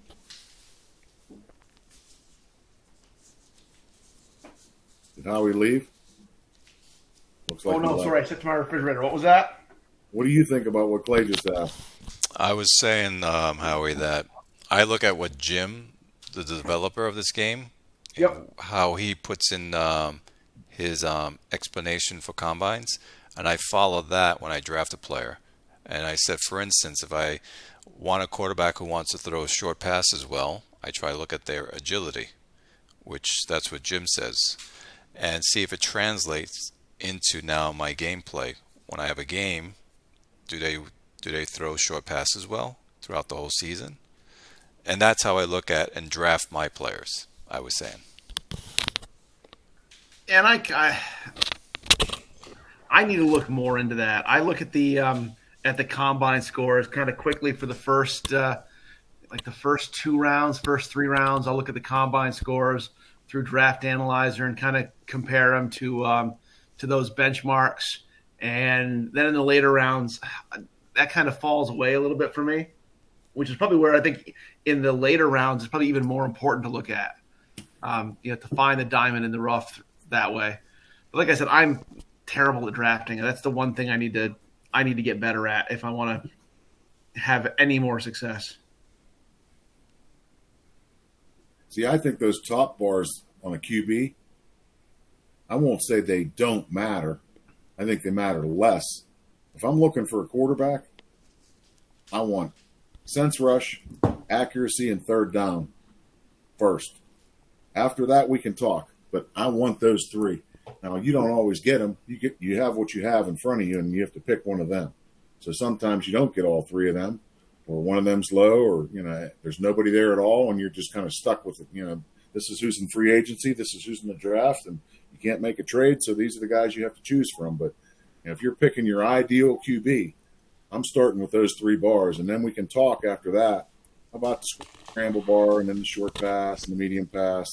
But I mean, for me, it starts with those bottom bars: the third down, the accuracy, and the sense rush. Red zone, I have to agree with you on that too because of Johnny Heath. Exactly. That went to Paris. That's why Yep. I drafted him. Look at his bars: accuracy, time, and sense rush. And if he pans out, Paris will be really happy, and you'll be wondering if you got enough. No, I told Paris too. I said, listen, I'm going to keep him on my team. He'll always be my backup. I extended his contract, and I would have had him until the end of time. Just in case McConnell went down, I know I have someone behind him that can take over. So if I didn't get, what I wanted to be satisfied. See, but Paris did something similar to what I did. He had who's the other QB that Ben has is Marty Forland. That was the guy from Paris, right? He hit free agency again. Franchised him last year. Apparently didn't like the extension number, so he didn't extend him. He hit free agency again, and before he says, before I go spend a ton of money on this aging vet, let me take a shot at this, Johnny Heath, and see if he's any good. I like the bars. I'm gonna roll the dice. I'm gonna gamble, and he paid the price to get him. Now, does it work out or not? We'll have to wait and see. But it's the same thing. He was looking to make a move, and that was the move he chose to make. I think everyone's going to be watching to see how Heath plays. I know what's his name, Julio, was very interested in seeing how he's going to play since it's in the same division. Well, Julio's another guy. If he got his hands on a Willie Monroe or even that Johnny Heath, there's no telling what he'd get out of that guy because he can game plan too. I think what happens is a lot of guys set their roster and set a game plan and kind of let it run.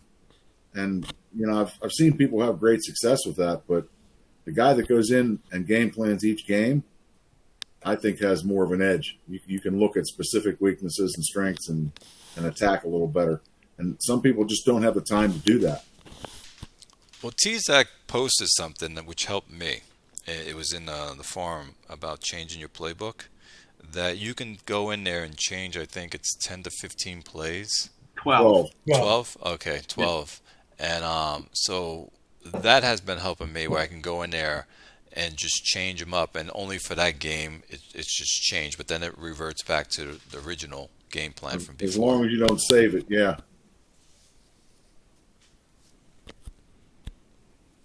Yeah, I do that. I do that quite a bit, actually. Couple plays a game usually. So I like that. I like that we can tinker with that. Oh yeah.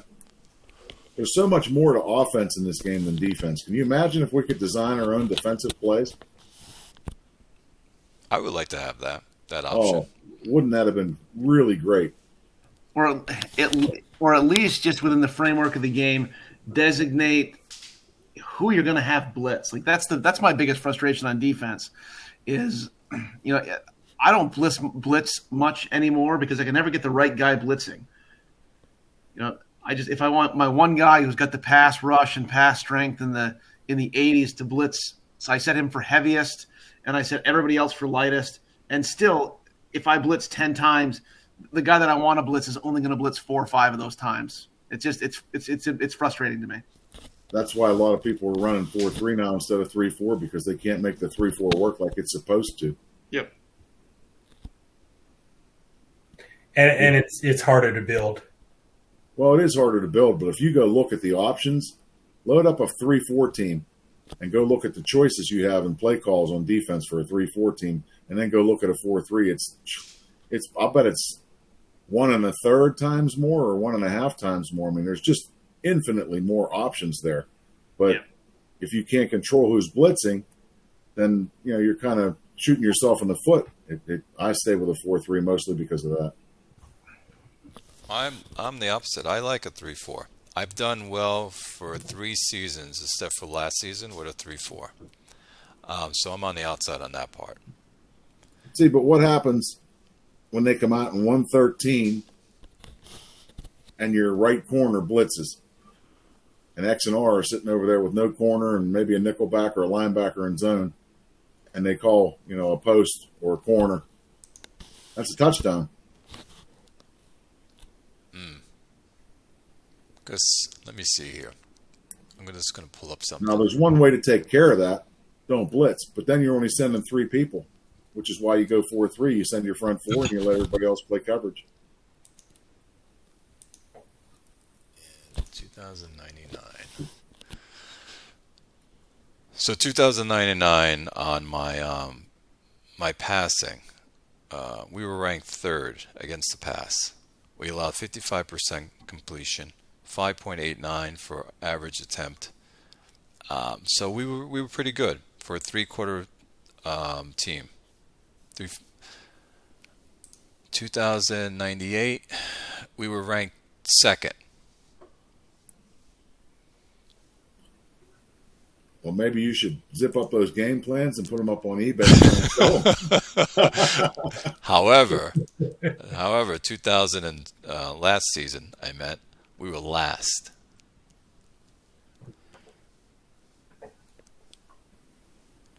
See, that's a big change from one season to another. Did you change the game plan?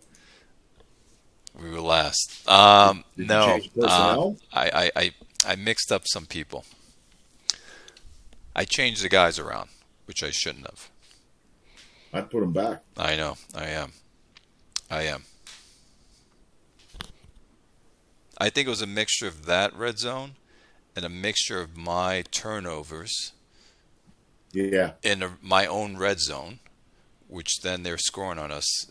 Yeah, you're willy-nilly. giving them Yeah, short short- fields to work with. Short and- fields are bad. Yep. So that's a mixture of that.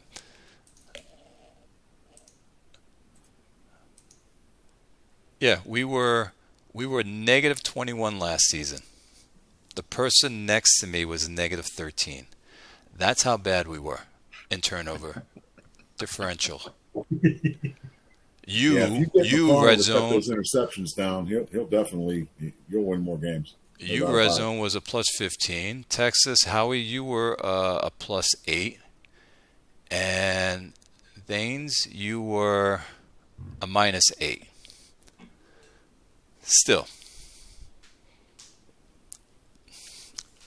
So that's a big fix I'm trying to deal with. Since we jumped into that really quick subject, Howie and Thanes, you guys are in the same division. First, second, third, fourth place. Oh, I think that God, You were 12-4 last season. I was 12-4. I think I'm going to be battling for second or third. Really, with the Honestly. same roster. I know that, and that's the problem. It's the same roster, and I took it, and my roster took a step backwards. They're aging. We'll see, maybe, but I see myself battling for second or third. I don't match up with Faze very well, and I told him that last year. I don't match up with him very well. I'm beginning to not match up with Cap City very well, and that makes it hard when you got to play those. You're playing 2 teams twice you don't match up with, and it's going to be hard.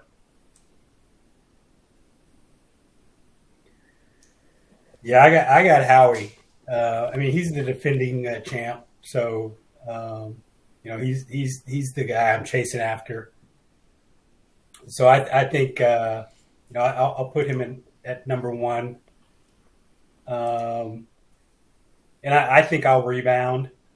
So I think it'll be a tight race between us two. I think the wild card in our division is always Cap City. They always seem to start out really strong and then kind of drift off at the end of the season for whatever reason. And he's got a great team. His quarterback is really good. He puts up good numbers. He's got some good receivers. They put up good numbers. And I don't know what it is about his team where they trail off at the end of the season every year. So I think he'll follow course. Again, I think he'll start out strong and probably have a tough time at the second part of the season again. That's been his MO. Moontown. Moontown's got a great roster. He does. He's got a couple of really good running backs, and I mean, he's got a solid team. So he'll be in the mix too. So I say Howie, OBX, Cap City, and Moontown. That's my 1 through 4. I gotta say, yeah, I think Howie would take it. You have a solid offense, by the way, Danes. I like your offense. Yeah, my problem last season was just too many sacks early in games and got behind and got out of the running game that we like to do. I've redone my playbook. So I think I'm better prepared going into this season than I was last season. So we'll see how that shakes out. All right, so you were 6-10. So you think you're going to be 9-7 or 10-6? I'll say 9-7. Okay. I feel pretty confident I'll have a winning season again. How you think 13-3 for your team?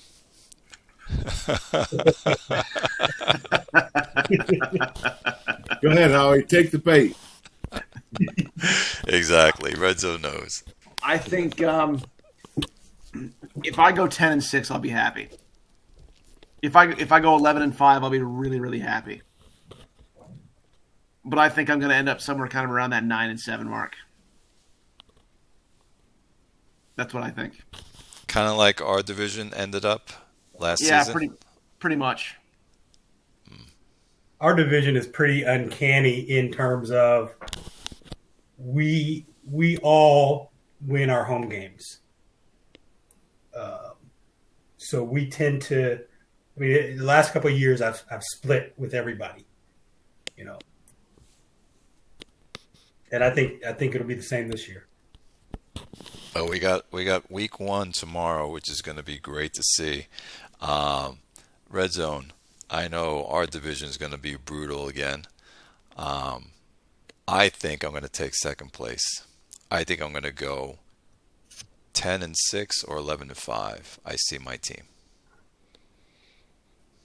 and I think you will be 12-4. Where's Iowa going to be? I think Iowa's going to be 10-5 or 9-7. I'm not 10-6. I meant, or 9-7 as well. And what about Mac? He goes back to last place.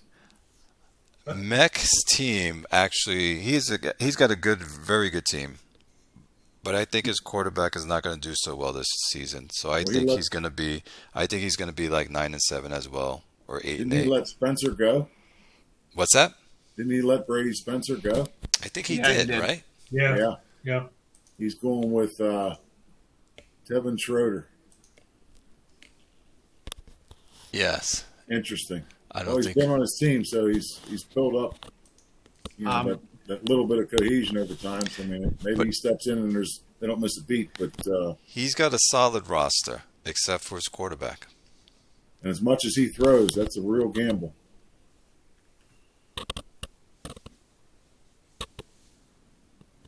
I don't know. I think 12-4 is a really bold prediction, Clay. I'm joking. I'm not going to be that. You said you thought I was going to go 12-4, and I'm like, God, wow. Oh yeah, I actually think you're going to be a 12-4 team. As for me, I think I'm going to come in 4th place. It'll be you, Iowa, and Mech will be fighting it out, and then I'll come in the back until I can get my turnovers done with. I'm going to be in 4th place, but it's going to be you at 12-4. I think I will be, like I said, 10-5. I mean 10-6 or 9-7, and Mech will probably be around 9-7 as well. Well, I'm going to give you my best Lou Holtz impression. All three of those other teams are tough, and we'll be lucky to get past any of them. So we'll take whatever we get, and we're going to do our best each week, and we'll see what happens. Yeah, I don't know if you remember Lou Holtz, but every week he would have a press conference, and he'd tell you how great the team they were going to play that week was, and they were the best team they've lined up against all year, and they had great linebackers and safeties and corners and whatever, and their defense was tough. And then when he was at Notre Dame, they'd go out and blow them out like 51-3, and he did it every week. I'll tell you why. And that's what I'm going to do. I'm going to play Lou Holtz here because I don't know what we're going to do. I mean, I know what I think we can do if things fall right, but I've sat here and had the same feeling a couple seasons in a row with Ladner and been hugely disappointed. So I don't know what we're going to end up with. Look at last season, your team, when you figured out your game plan. Look at the numbers you put up. Okay? The last, I think, 6 games, even the 7 games, you went on a stretch of like 6 wins, lost 1. But you put up points. Not a little bit of points. You put up a lot of points because you figured out your game plan. Now you have a quarterback on your team that's even better. And I think in preseason, you were putting up points. I think you were putting up 38 points, 30-something points. Well, that's a kiss of death. We went 4-0 in the preseason. That means we're going to go 4-12. But the points that you were putting up were, for me, a tell sign that you're going to have a team that's going to dominate with points. So if everyone has a shitty defense in our division or against you, you'll put up the points to outbeat them. And that's just my take. And that's where I came from. But last season, I think I told you this too, Red Zone. I go, your team now found its way in its game plan that is now putting up points and is going to be dangerous. And that's what I think. Well, we lost our first 3 by 7, and we won 2. And we lost 2 in a row by 8 each game. And then we tied. And we lost by 10. And we lost by 3 to Capital City. So, I mean, nobody blew us out. We were just not getting enough point scoring. You're right. So when things did kind of turn at the end of the year, we did much better. You know, I've always felt like, you know, when you lose 20-13 or 13-5, I mean, if we keep you under 20 points, I feel like we should win. But that just hasn't been the case, aside from those last 4 games, which look really nice on the sheet here. But, you know, it's a new season with a new team. I think 12-4 is a really bold prediction. I think if we go 10-6, that'll be enough to keep us in the hunt. If we do 11-5 or 12-4, I'll be ecstatic. So I mean, who do you guys play your first game? Oh, let's see here. I play you, and I got Thays. So yeah, we play each other. It's funny how it played out that way. Yeah, and that's a big. It's the opening day. But it's a big game. Opening day, 11 points. Your favorite. 11 points. That tells you everything. Okay, but it's a home game, and it's a division game. If we lose that, that's huge. I know it is. We have to win that game. I got Howie game 1 and then Tucker game 2. So my start of my seed is going to be tough. Oh, you have Tucker the second game. Yep. Yeah, I got OBX. Then I have Augusta, and then I have Chesapeake. Let me just do it. Can we look at something, Clay? Do this. Yeah, sure. What do you I want to say? thought I noticed this, and I'm not positive, but I'm really curious now. I'm about to pull up Williamsburg. Yeah, he let his QB go. Yeah, he did. He's going with Stanley Maroney, apparently. He let he's in free agency. I can't think of his name. He was in free agency. Kerry Bradford. Yeah, he let him walk. He's making a change, and he's doing it from within the organization, which I thought was really interesting. If that pans out, If Maroney plays well, he could climb back into contention. Oh, I play Toronto my second game, so I'll be going up against Livingston. Wonder what he'll do his third year. He fell off last year. Sophomore slump. He'll rebound.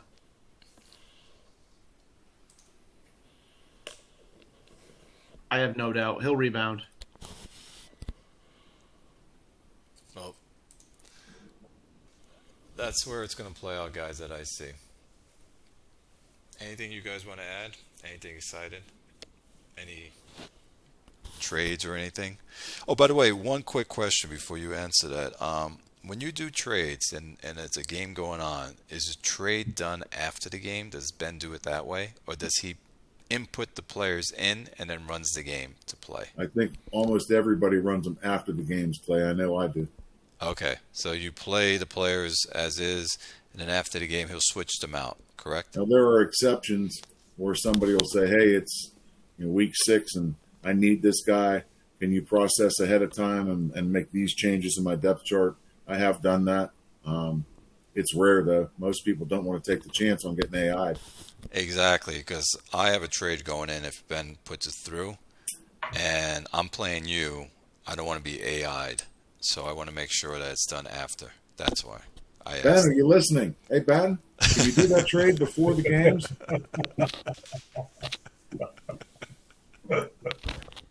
Come on, help me out.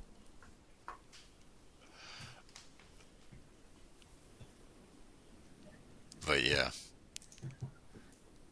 So we need to get some people or somebody from the AOC on some of these talks. I know. What's his name? Matteo.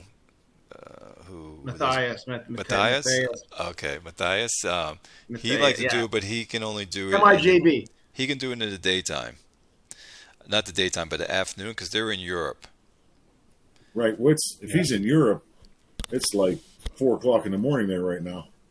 Correct. So he wrote back saying, listen, if we do it like on a Saturday, or I guess we can do it like we used to do it on a Sunday afternoon, he can do that. And also XCOM, he's also in Europe as well, and he can jump on if we do it that time, which would be nice to have those guys on. Oh, by the way, we play your division. Yeah. I've got you two back to back. I got Red Zone. I got Chicago, and then I've got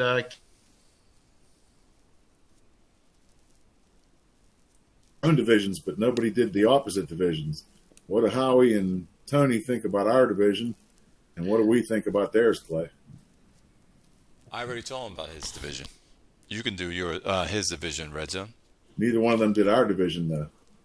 I think Howie's playing Lou Holtz. I think he wins that division again, but I think I think T. Haynes will be right on his heels, and it'll be tough. I can't sit here and say that Moontown or Capital City has no chance. I mean, they have a chance, obviously, but they're going to have to go out and make themselves relevant, more than just a season every now and then. If they start to be consistently chasing after that division, then they become a serious contender. Right now, I think that's Howie's division to lose until someone takes it from him. And I think the guy most likely to take it from him might be Haynes.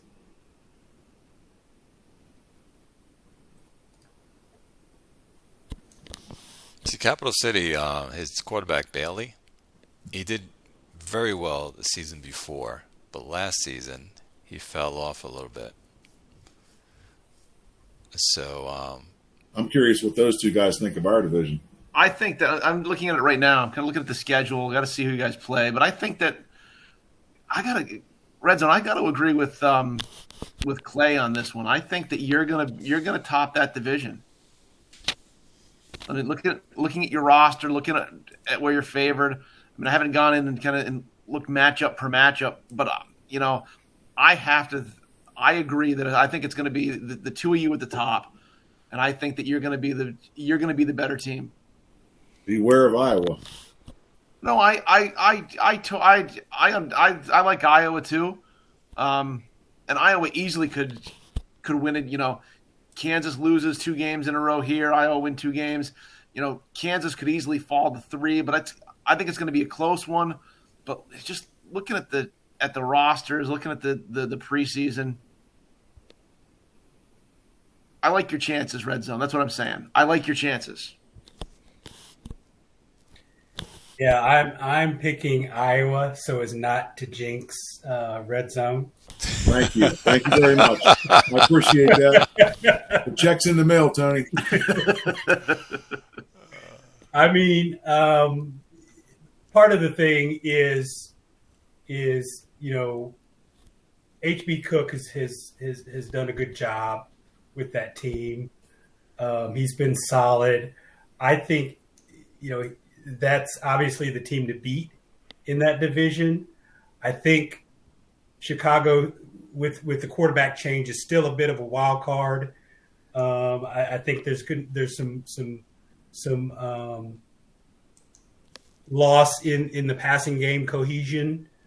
But I think Red Zone, if you can, given all that, if you can figure out, the game plan and what works for you and that new quarterback, as you get through the season, I think you two will be neck and neck. And then I think I would say the same thing about Arizona's quarterback, a big wild card. So I see Kansas as number 3 and Arizona as number 4.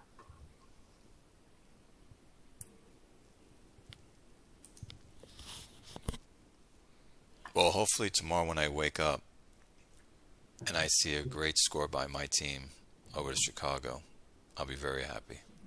And I'll make sure I text you, Red Zone, about that. Oh, I'm sure you will. Let me ask you guys something.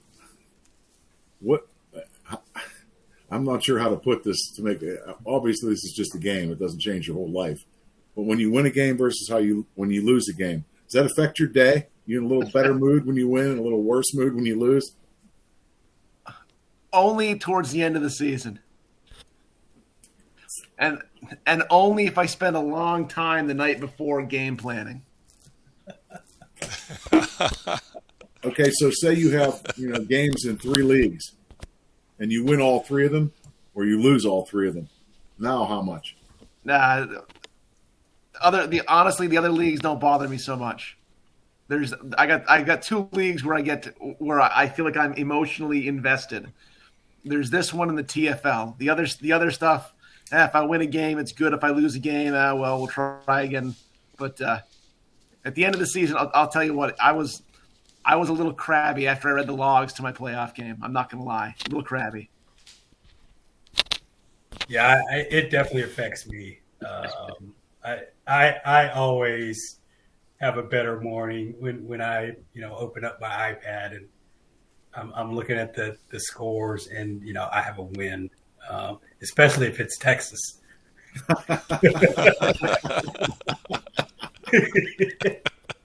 Yes, sir. Because I know, I'm gonna rub it in a little bit here. I know Howie hates playing me. Clay, I do. What about you? It affects me because, like Howie said too, if you spend time on game planning, or you're like when I was trying to fix things and seeing why am I turnover in the ball, and then you're like, what the hell just happened? How did I lose by X this much? And then you're scrambling through the game plan and you're reading it. So yes, it does affect me. I get pulled into the story of this simulation, and I want to be pulled into the story. That's what makes it fun for me. Yep, I totally agree. So that's why it affects me when I'm like, fuck, we lost. I lost the fucking red zone. Are you fucking kidding me? See, I get a little extra enjoyment in the USFL these days because they did a thing called a Secret Santa, where you volunteer to write a review of another team, and then in turn someone will write a review of yours. Now, it's not secret because most people just post it. But the guy that did mine, it's my first season back in that league, and he predicted I would go 4-12. And he said that my defense was horrible and there was nobody over 50 or 55 overall in the whole defense, and people would run through us like a sieve, and we didn't have enough on offense, and we didn't have any cohesion, and we were going to be 4-12, and we won this morning to go 5-1. But when I was 4-0, we were atop the power rankings. So I took a screenshot of those power rankings and sent it to him on Discord. Nice. and I realize that's a little bit over the top, but you have to have fun with this game when you're winning, because it's no fun when you're losing. No, I don't want to talk about the USFL. I'm 1-4 after coming off a playoff year, so screw you. I think given the fact that everybody in this conversation, spends time on their team, spends time with game planning, spends time trying to understand the game and trying to get better at it. We can't not be affected, by our wins and losses, right? We're invested in it. Very well put. I agree. Well, it's just right. If your very nature is being competitive, it's going to bother you when you lose, and you're going to get excited when you win.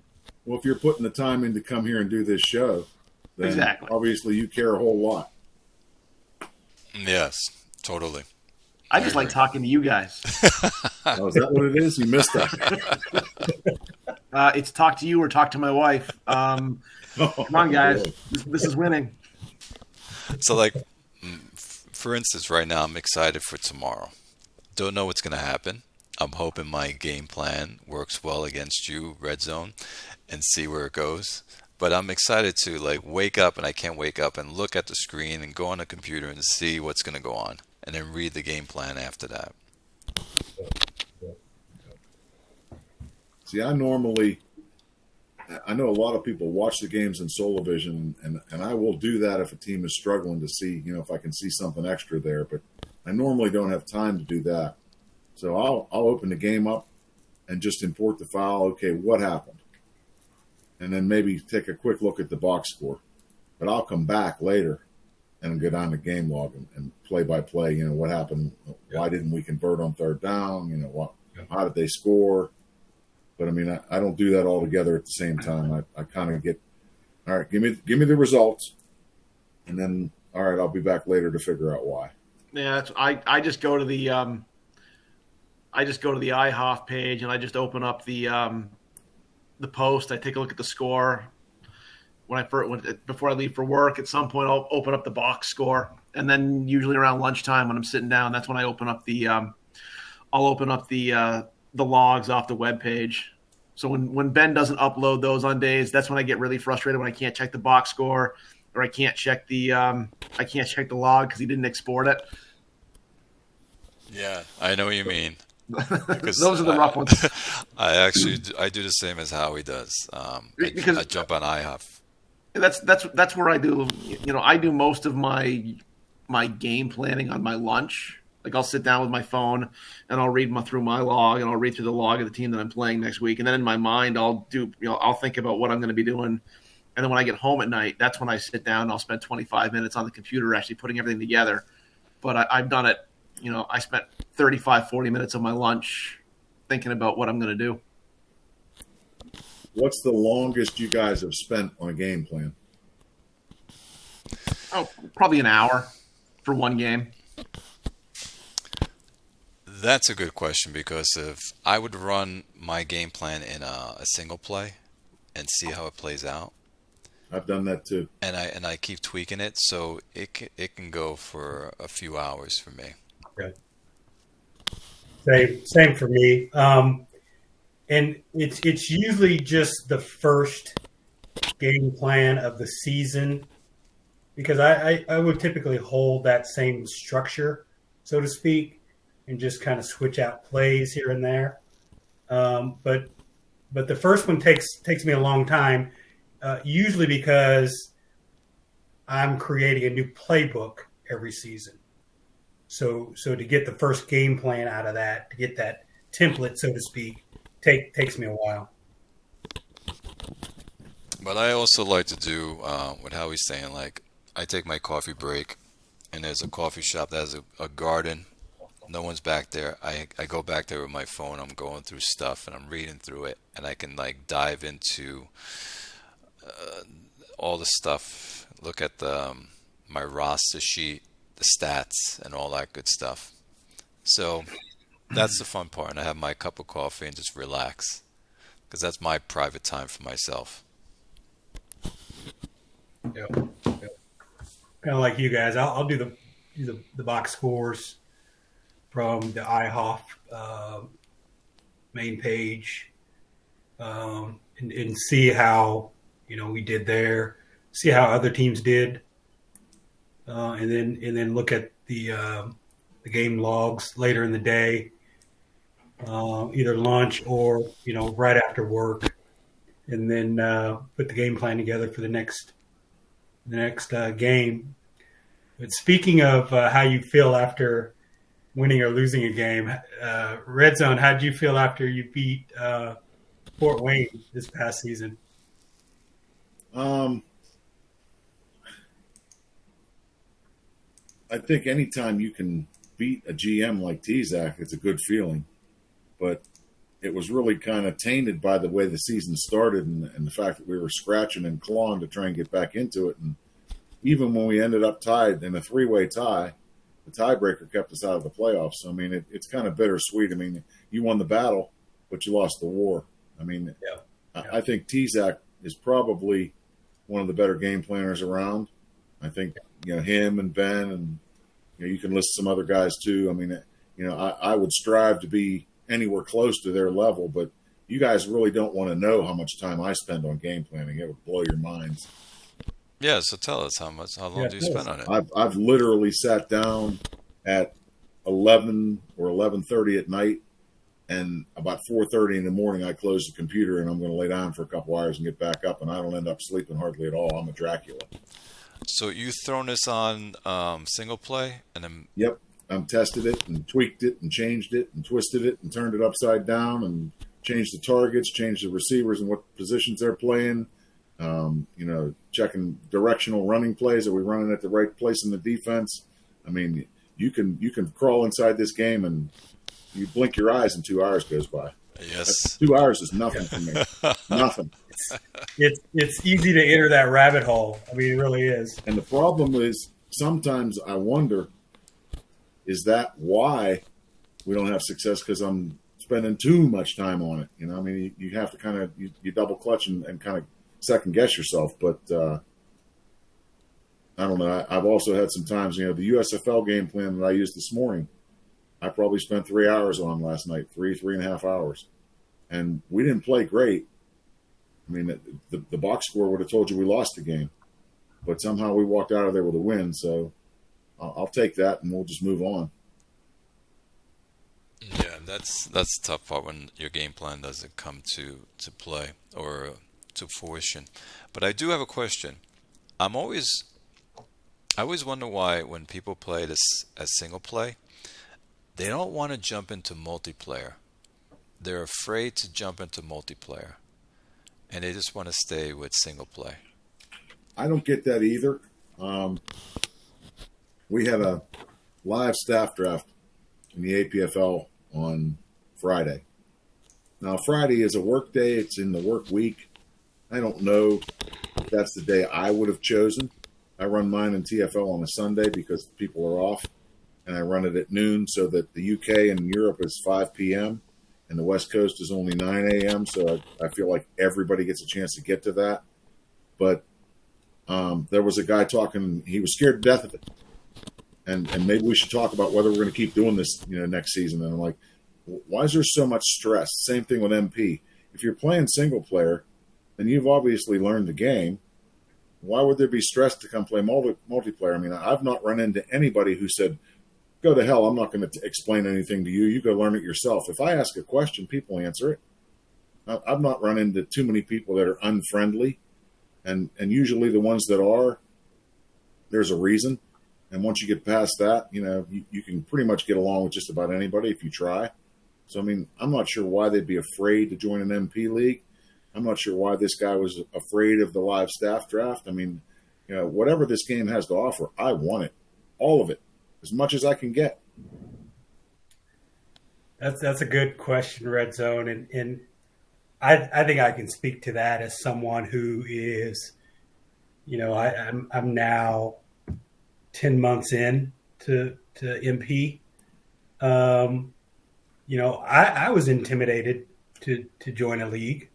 Honestly, I think most people who play, and I think most people who play single player recognize that the game is pretty complicated, pretty complex. There's a lot of nuance to it. There's a lot to learn. It's very robust, and it takes you a long time to get really good at it. And I think when you first start playing single player, it takes you a while to get good and start to win games. But I just decided, hey, I'm just going to give it a shot. What the hell? Well, I'm glad you did, because I think you're a really good GM. Yeah, and thank you. I appreciate that. And I put a lot of time into it. I think that's the big difference between me and the next guy is. I mean, you guys all understand that because you all put a lot of time into it too. I had a couple people ask me in the last couple of days, "Hey, who's this new guy in Kansas City in the TFL?" I said, "Well, he is fairly new, but he plays in IHOF too with me, and I figured he'd do pretty well here. And so far, you're 2-0, so must be doing something right." Yeah. Like I said, I put the time in, and this is IHOF is my primary league, but I'm excited about TFL too, and so far it's been good, and I never played FOF 8 until I started playing. I played a little bit of single player, and then I jumped right into multiplayer. The only FOF I played before I got FOF 8, about a year ago, was FOF 7 many years ago, and that was different in terms of, if you guys remember, the game planning there was the big spreadsheet where you just pick percentages. Yes. I'm gonna pass 50% and run short pass this percent, and long pass this percent and run this percent. So you weren't designing plays like you do with this version of the game. So that's another intimidation factor. So Very true. Yeah, because when I do my single play, just game planning, it's not exciting. It's boring. If I had to play it as a single player, and that I think the multiplayer thing, there's more meat to it. There's more, there's because you're dealing with other humans that you're playing against, and the competitiveness. Like in single player, you can pick up anyone in free agency. You can, because the AI doesn't pick them up. But here, when you're playing other players, you're not gonna find that player. You got to dig for a player to get them, or you're gonna pay a lot of money to land them on your team. I like that. And I would hope that more people in single player would come over and join the leagues that are needing players to play. But it seems I always see on the forums that they're always like, well, I don't think I'm ready for it yet, or this or that. But they have the talent to play because they've been playing in single player for multiple years. See, I never played single player just to play single player. I'll go to single player now to test a game plan, but for me to sit down and form a league and actually play, all 16 games and the playoffs and see if I win a bowl, and then go into another off season and go through another 16-game season. I've never done that, and for the same reason you just said, Clay. I want live competition. You know, I'm not interested in playing against the computer, even though the AI sometimes gives me trouble in the MP leagues. But I mean, that just isn't what I'm here for. I want to play another human being, and I guess the whole time Jim was in charge of or in control of FOF. I guess he had more customers that were single player customers. The MP isn't the majority, but I could never understand why. I mean, that's where people I would have thought would want to be, and that should have been the focus, I thought, from his end. But it was always the single player first, and I think OOTP was the same way. I mean, they were more concerned with the thousands that were playing single player versus the hundreds that were in multiplayer leagues.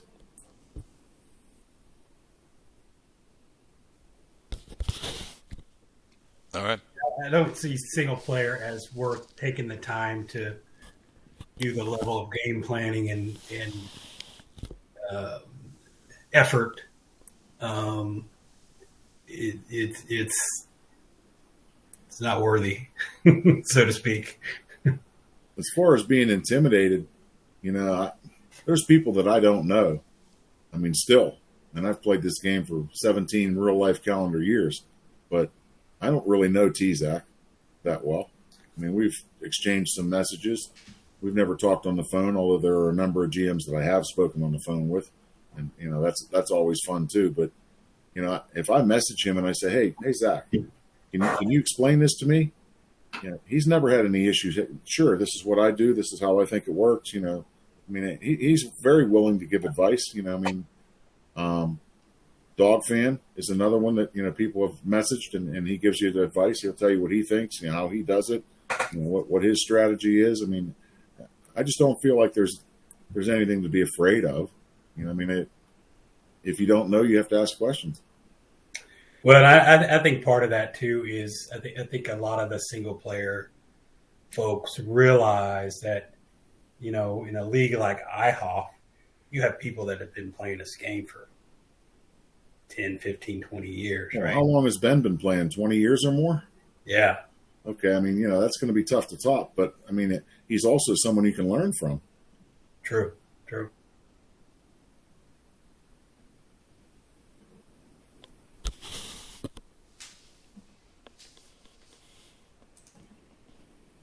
We're going to get yelled at, Clay. Why? We doing a trade? Because we're at 2 hours and 18 minutes. Oh, okay. Yeah, we can end it here. It was fun going into our teams and stuff like that, and going into the league, and then tomorrow we'll find out what's going on and see. But you're going to get a text from me. You're going to get a text from me, right? I'll be waiting for that text. I'm just hoping that it goes my way. But always the first game of the week is always a fluke. We know that, and then it just goes into where it's supposed to go after that.